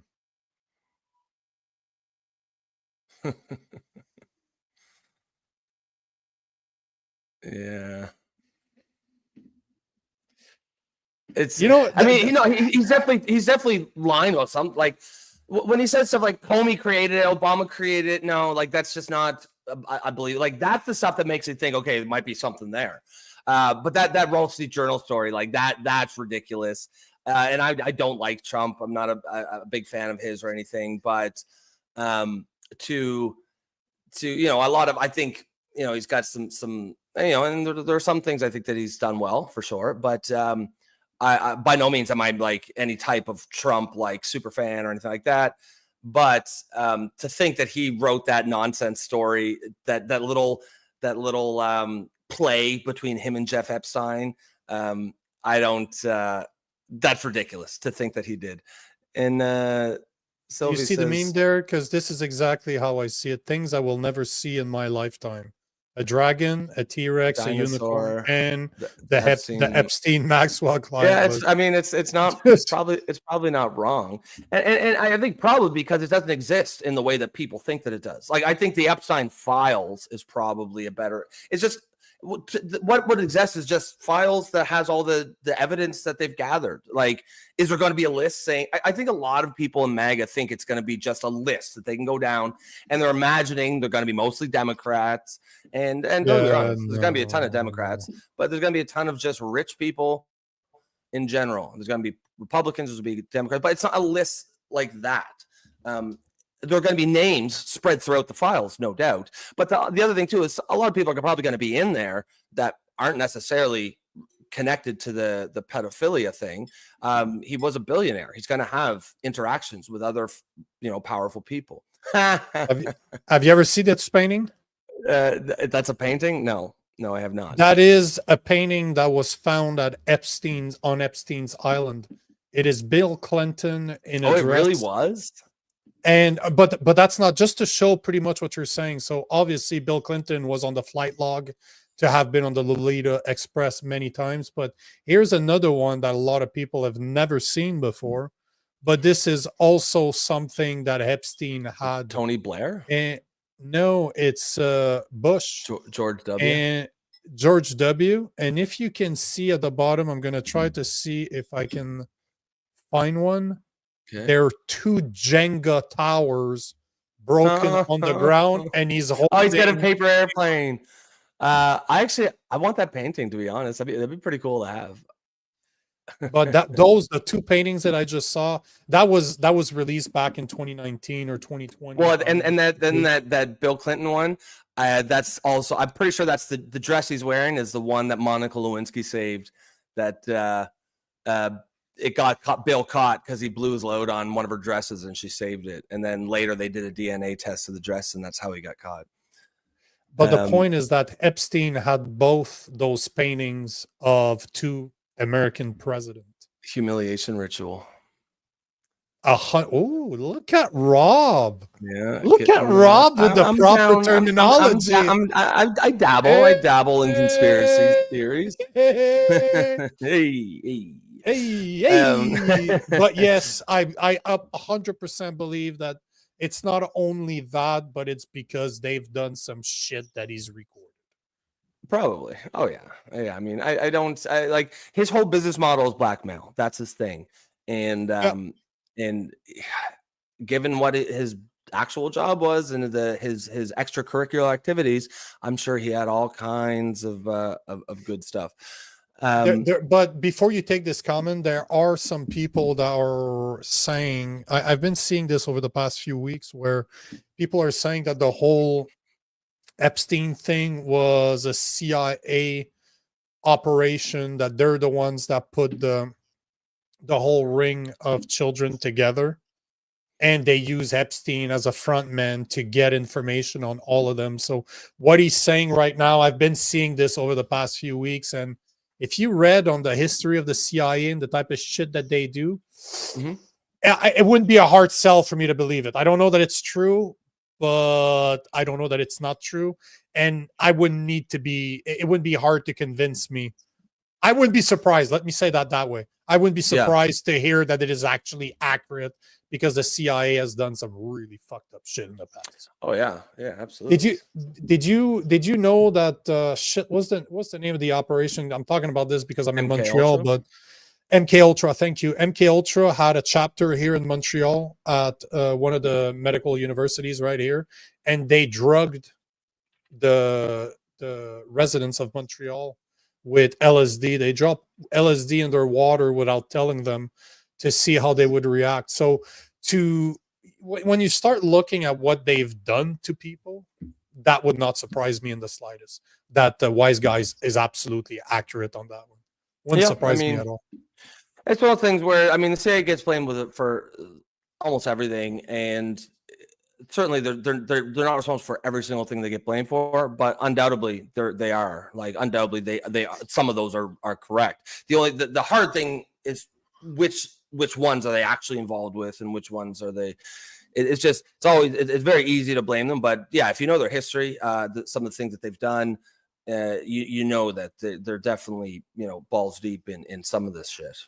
And I have no doubt, even if they didn't run Epstein as a CIA agent, once he got caught, if they came in contact with a list like that, they absolutely would have just taken it and used, as Wise Guy said, it doesn't benefit you to put it out there, because then you lose that blackmail power. See, you look at Angry Canadian is saying, I thought the client list was a flight log. Am I wrong about that? Nobody knows. That's the thing, right? The only list I've really seen was flight logs of the Lolita Express. And funny enough, Justin Trudeau had been on that party plane before. And that doesn't look good, right? But no, does that mean he went to Pedo Island? Yeah, that's the thing. It's like they're undoubtedly. I'm sure Epstein did hang out with some people that weren't pedophiles. Like, you know, you're in that world. I'm sure there were people on flight logs of Epstein that did not go with him to the island, right? So it's a bit of a. The problem is yeah. But at the end of the day, if your name's on any list connected to Epstein, you know, it ain't gonna look good. You know, and if nothing else, the lesson to be learned here is, you know, choose your friends wisely. Choose who you spend your time with.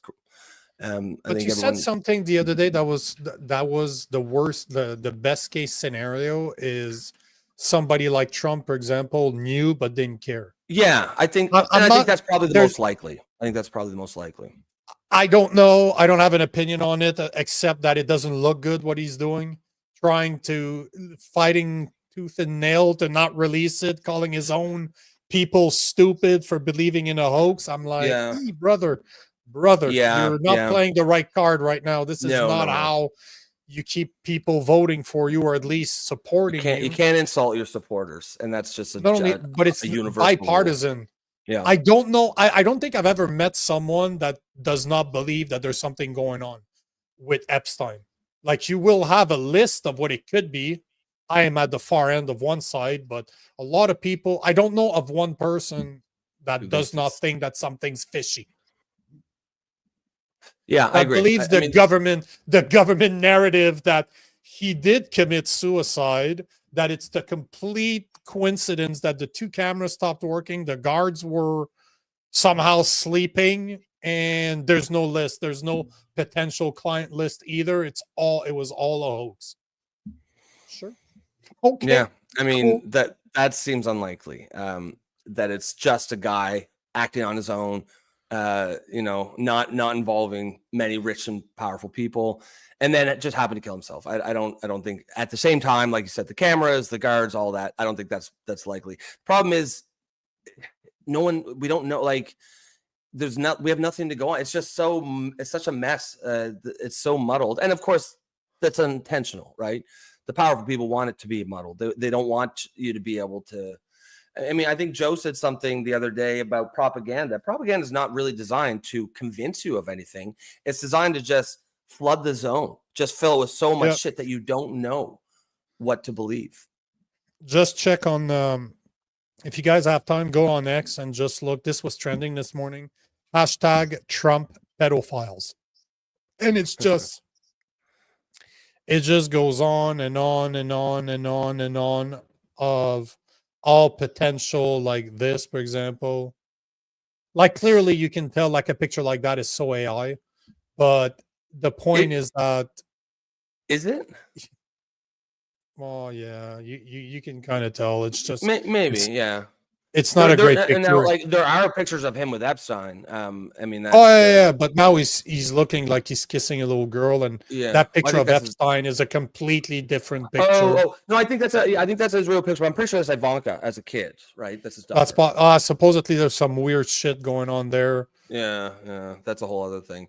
But all I'm saying is this was trending this morning, and it's just Trump is interesting certainly because- no moral fucking like defender of love of morality. I think even if he's not involved in that shit, I have no doubt that if he was making money on some sort of a deal, he'll look the other way. I don't think he cares about any of that. But I think as you know, as Joe says, methinks the orange retard doth protest too much. There's something there. There's something there that he doesn't want to get out. Does that mean he's a client list? No, not necessarily. But it's not good. You're giving too much not good. opportunity for people to make up their own shit. Yeah. And God knows with hashtag Trump pedophiles trending on X, I'm not surprised, right? And you look, it's one after the other, after the other, after the other. Yes, yeah, that's right. We'll take one final comment and then we'll move on. New Dog says, agreed. Trump needs to come clean, admit mistakes were made, and fix it. Either that or the MAGA movement dies forever. It's an interesting take. Do you think that the MAGA movement is sort of at a crossroads? Do you think it could die from this? I mean, what do you think, Nico? I don't think it's going to survive. I really, really do not believe that it's going to survive at all. And not necessarily just because of this one. But the MAGA movement is all behind one single guy, right? It's not a movement that belongs. Absolutely. Exactly. It's not a cause. It's not a cause. That's right. It's not something that if Trump dies, if Trump passes away, something exactly. So it doesn't hold much ground and it doesn't take much for it to disappear. But this is the type of shit that will wake up a lot of people, because I follow a lot of Republicans. I have a lot of friends that are Republicans. They're not necessarily MAGA, they're just Republicans. But they did vote for Trump, and you're starting to see like they don't like the way he's handling it. Yeah. And you're seeing more and more people. I don't know if you know a guy by the name of Ian Smith. He's one of the guys that his gym got closed during the whoop whoop times in the US, and he was one of the faces, and now he's a massive influencer.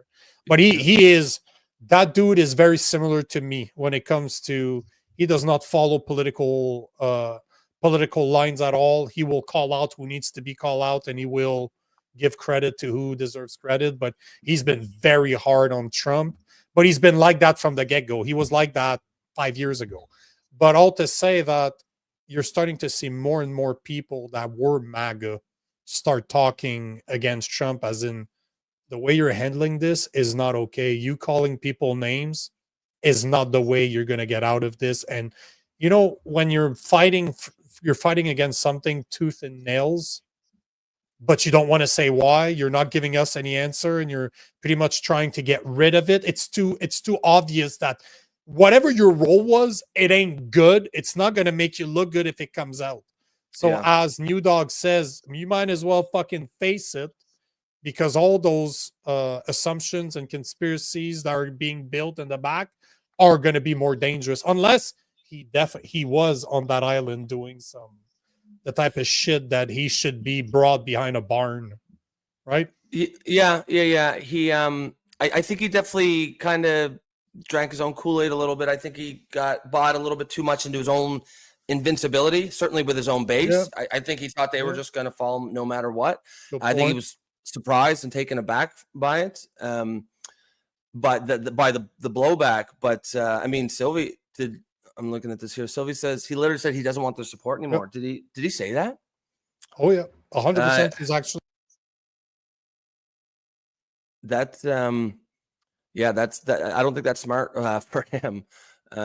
New Dog says it's a crack in the dam. If it's not repaired, the dam will crumble. Yeah, I mean, anyone who knows the history of political scandals knows that that's how it goes. It starts with a trickle, and I think if you go back, there's probably a point where if you actually really worked hard to fix it, you can stop it, but at some point it keeps going, and then it hits this where by the time you become aware of it, a lot of times it's too late. There's no stopping this. Yep, agreed. Sylvie says, yeah, he called him stupid. Yeah, no, that's wild, man. That's not smart. It's not. I think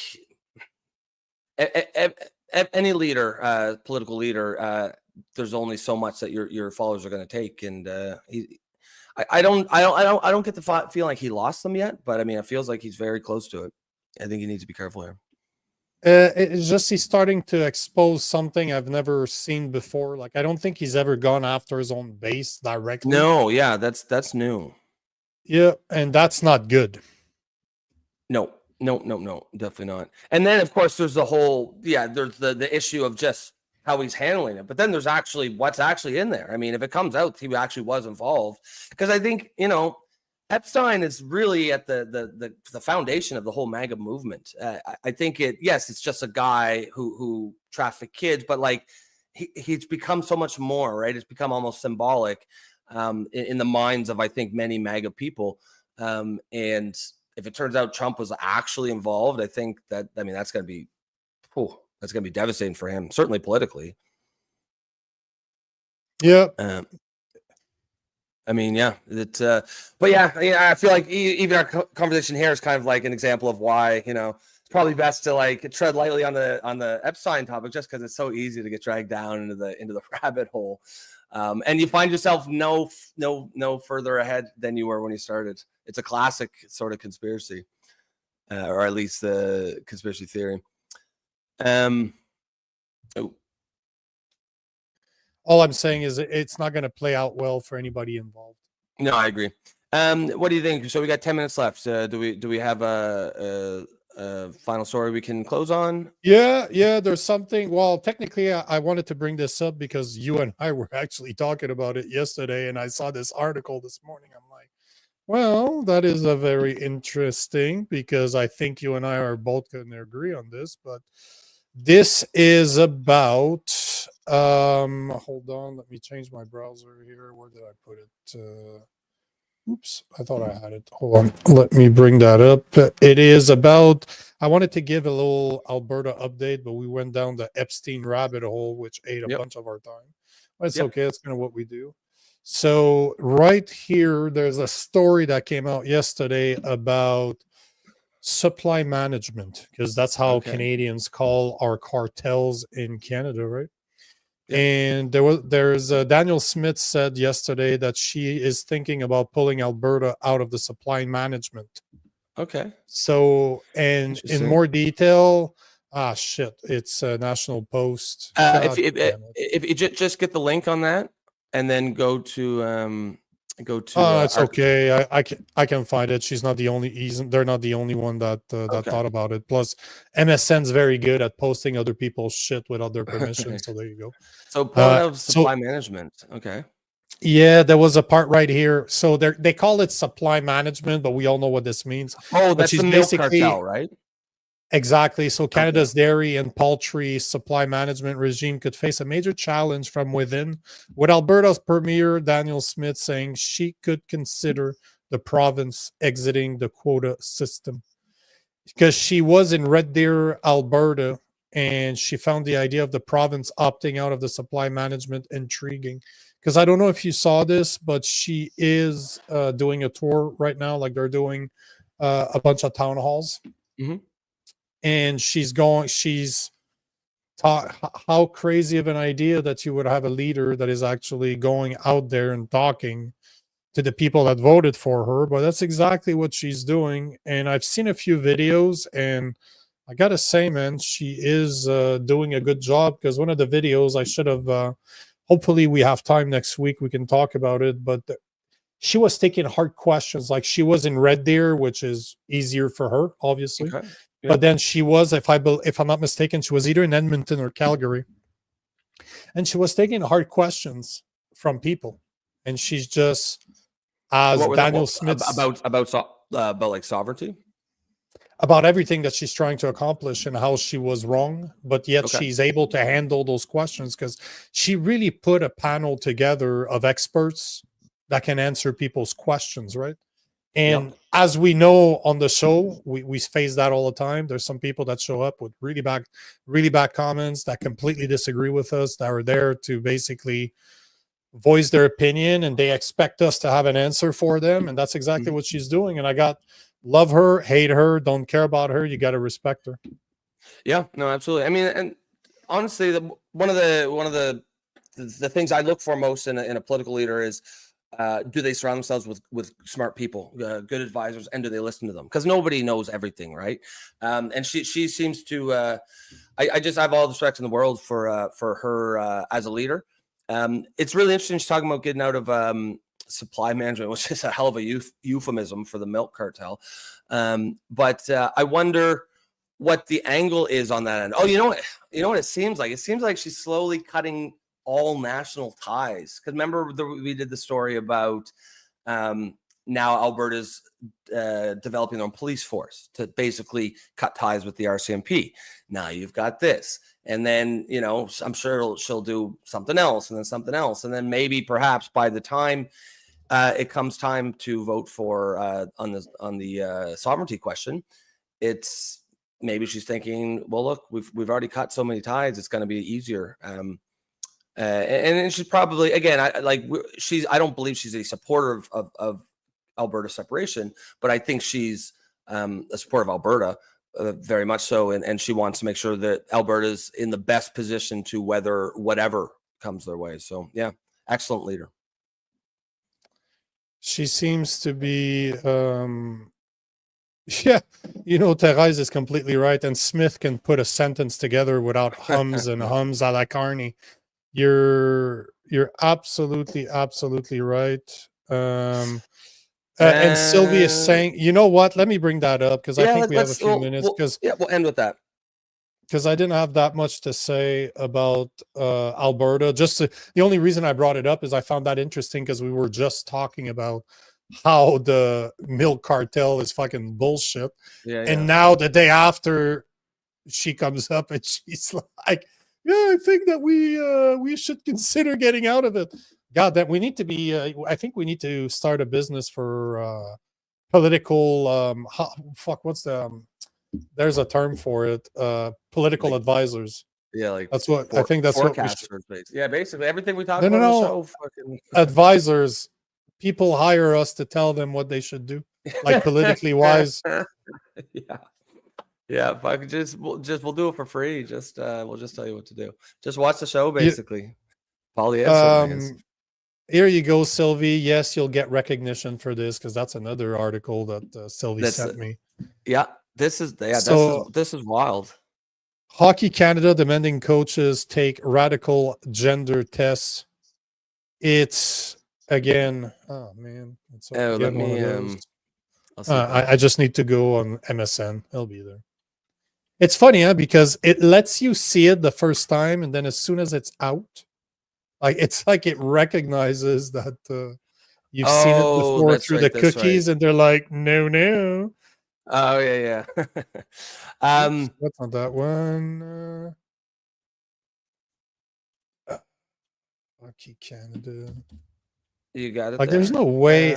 No, not yet. I'm gonna find it. Okay, cool. Bring it up then. Yeah. Oh, it's the thing. Yeah, archive.ph. So actually, that's guys. If you ever want to get past a paywalled article, just get the link. Go to archive.ph, put it in, and it'll bring you right to it. So on. But you do understand how that works, right? It doesn't do that for all web page. Basically, what it is that somebody went to the paywall, took a print screen, and then they save it. No. I think it's it doesn't cross the paywall. It doesn't. I mean, I've never had an article that I couldn't. Oh, see. I've had multiple up to now already. Really? Try that on Blacklocks. It doesn't work. Oh, really? Okay. No, somebody needs to go on the other side of the paywall and take a picture. I did it. Technically, it's fed by people, probably Huh. AI now too. But yeah, either way. Interesting. But yeah. So it works for a lot. But anyway, so on July 3rd, Hockey Canada notified its bench staff, which includes coaches and trainers, that they must take a course on gender identity and expression to be a certified member of the organization. Judging from the test, Hockey Canada's policies ignore the very real concerns of young girls and women, i.e., physical safety, competitive fairness, and sexual privacy, in favor of radical gender diverse discourse. Wow, good on the was this the Star? Is this the National Post? Good on the National Post for actually speaking about this in correct language. Like they're not pulling any punches here. But this is wild. Basically, why? Oh, here's a screenshot. Hockey Canada's gender expression identity policy ensures all players, including transgender and gender diverse athletes, compete in hockey in a way that aligns with their gender identity. So basically, Hockey Canada, add Hockey Canada to the list of organizations that have been completely captured by this ideology. Because what they're talking about is allowing male hockey players to play in female hockey teams and change with female athletes in their change room, and it's completely inappropriate. It's wrong. Frankly, some of the like Hockey Canada they're probably a little more sensitive because of all the bad press they're getting lately about well, we all know what kind of press they're getting with regards to all the rape stories and whatnot, but that's not a reason to go and do something like this.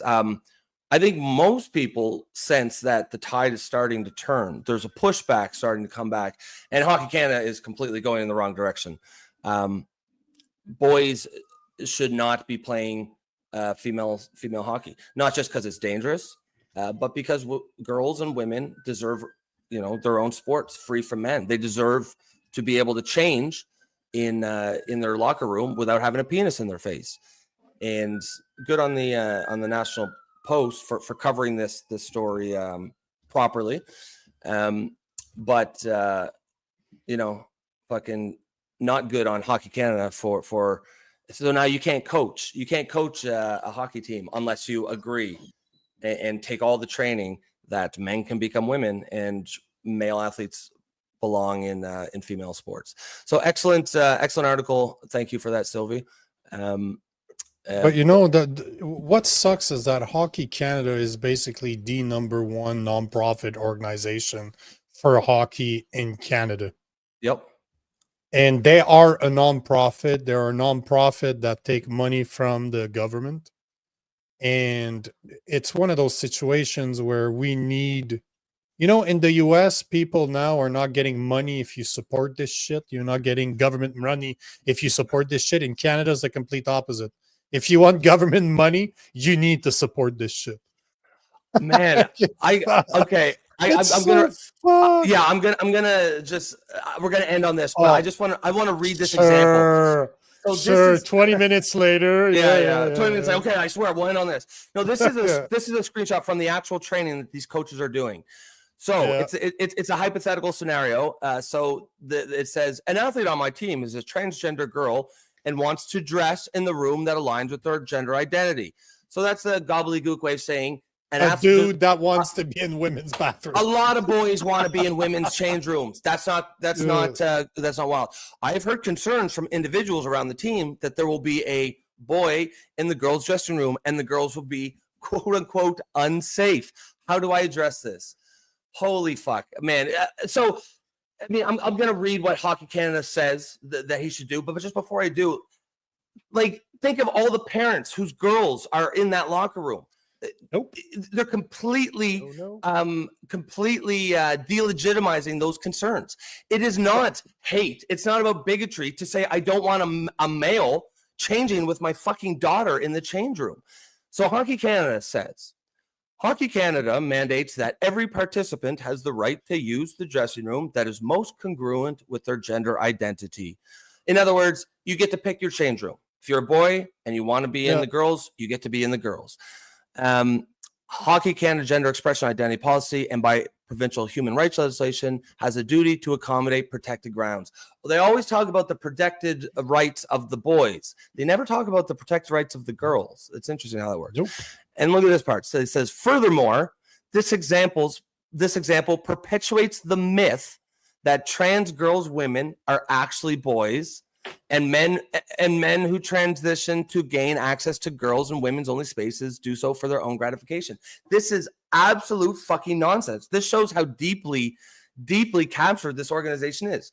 It is not a myth that trans girls and women are actually boys. It's a fact. They are actually boys. In fact, that's the only requirement. If they were actually women, then they would just be called women.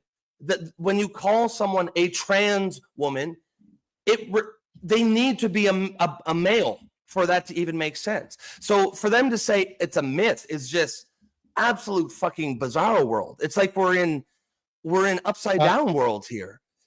I would be very, very curious to see, and I was talking to my wife about this morning. I would be very curious to see if the people that push those policies, if they're male or females. And how much do you want to bet that this is pushed? And I'm sorry for the women here, but this is pushed by very liberal women. Overwhelmingly, it's liberal women. Yeah. Overwhelmingly. Yeah. That have no fucking clue what they're talking about. That would be outrage. I guarantee you that all of these liberal women that are pushing this bullshit, if they were ever in a situation where there's a grown man that shows up at their YMCA gym with his cock out, with a massive boner in their bathrooms, they would be the first one to scream that there's a problem. But because they're so far detached from that type of idiocy, it does not happen where they go because they have more money. Because if you look at those very liberal women, they're not poor. Those are women that's done very well for themselves, married rich, and they're like, oh, we shouldn't be for that. Yeah, okay, cool. Yeah, I mean, like it's Sylvie, it's pushed by liberal women, the ones that rob bait. Well, to be fair, I mean, if it makes you feel better, I break their hearts, so it's all good, you know. But he would date older women full of money. That I can tell. But yeah, you're right. It's mostly affluent liberal white women who are removed from the consequences of their own policies, and that's exactly what they do it. But this is wild, man. They treat the fact stating that trans women are actually boys as a myth. That's the fact. Like, if you have an idea, they're treating reality as if reality is the ideology, and their ideology as if it's reality.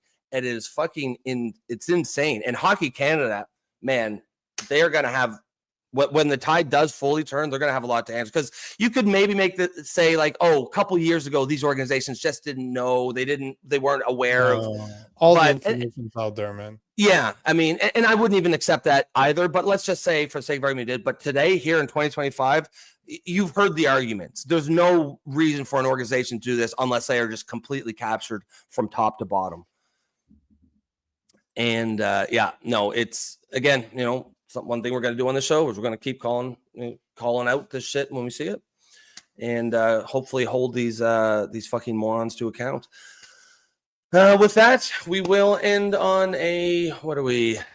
8 minutes late. And yeah, wise guy, great comment. I'll end on this. All these policies just mean dwindling enrollment of girls in organized hockey. That's exactly the point. That's why I, as a liberal, I'm sort of, if I had hair, I'd be tearing it out, because it's like, why it's supposed to be the left that's all champion of women's rights and whatnot. And this issue is a direct assault on women's rights. You're right. That's exactly what's going to happen is girls are just not going to play. They're just going to quit. And for these fucking bleeding heart, far left, woke idiots, that's an acceptable outcome as long as they get to have their performative virtue signaling intact. As long as they get to clink glasses at the cocktail parties and tell all their affluent liberal friends about all the good things they've done for the trans. And that's exactly what it's all about. Guys, could have been here anywhere in the world today, and you chose to be here with us on your Friday afternoon. And we're always going to appreciate our audience. If you're just tuning in, if you've been watching the show, if you like what we do here, if you want to support bold independent media, That's right. Bold independent media. I was stealing that from you when you said that. You said that at the intro. Bold independent media. Bold. Then you can do so by becoming a member for the low price of $2.99 through YouTube. You will get to help support the community, and of course, you will support independent media. Guys, have an excellent weekend. Be safe. Have fun. Get out. Enjoy the weather. Take care of yourselves, and we will see you on Monday, 12 noon Eastern time, as always.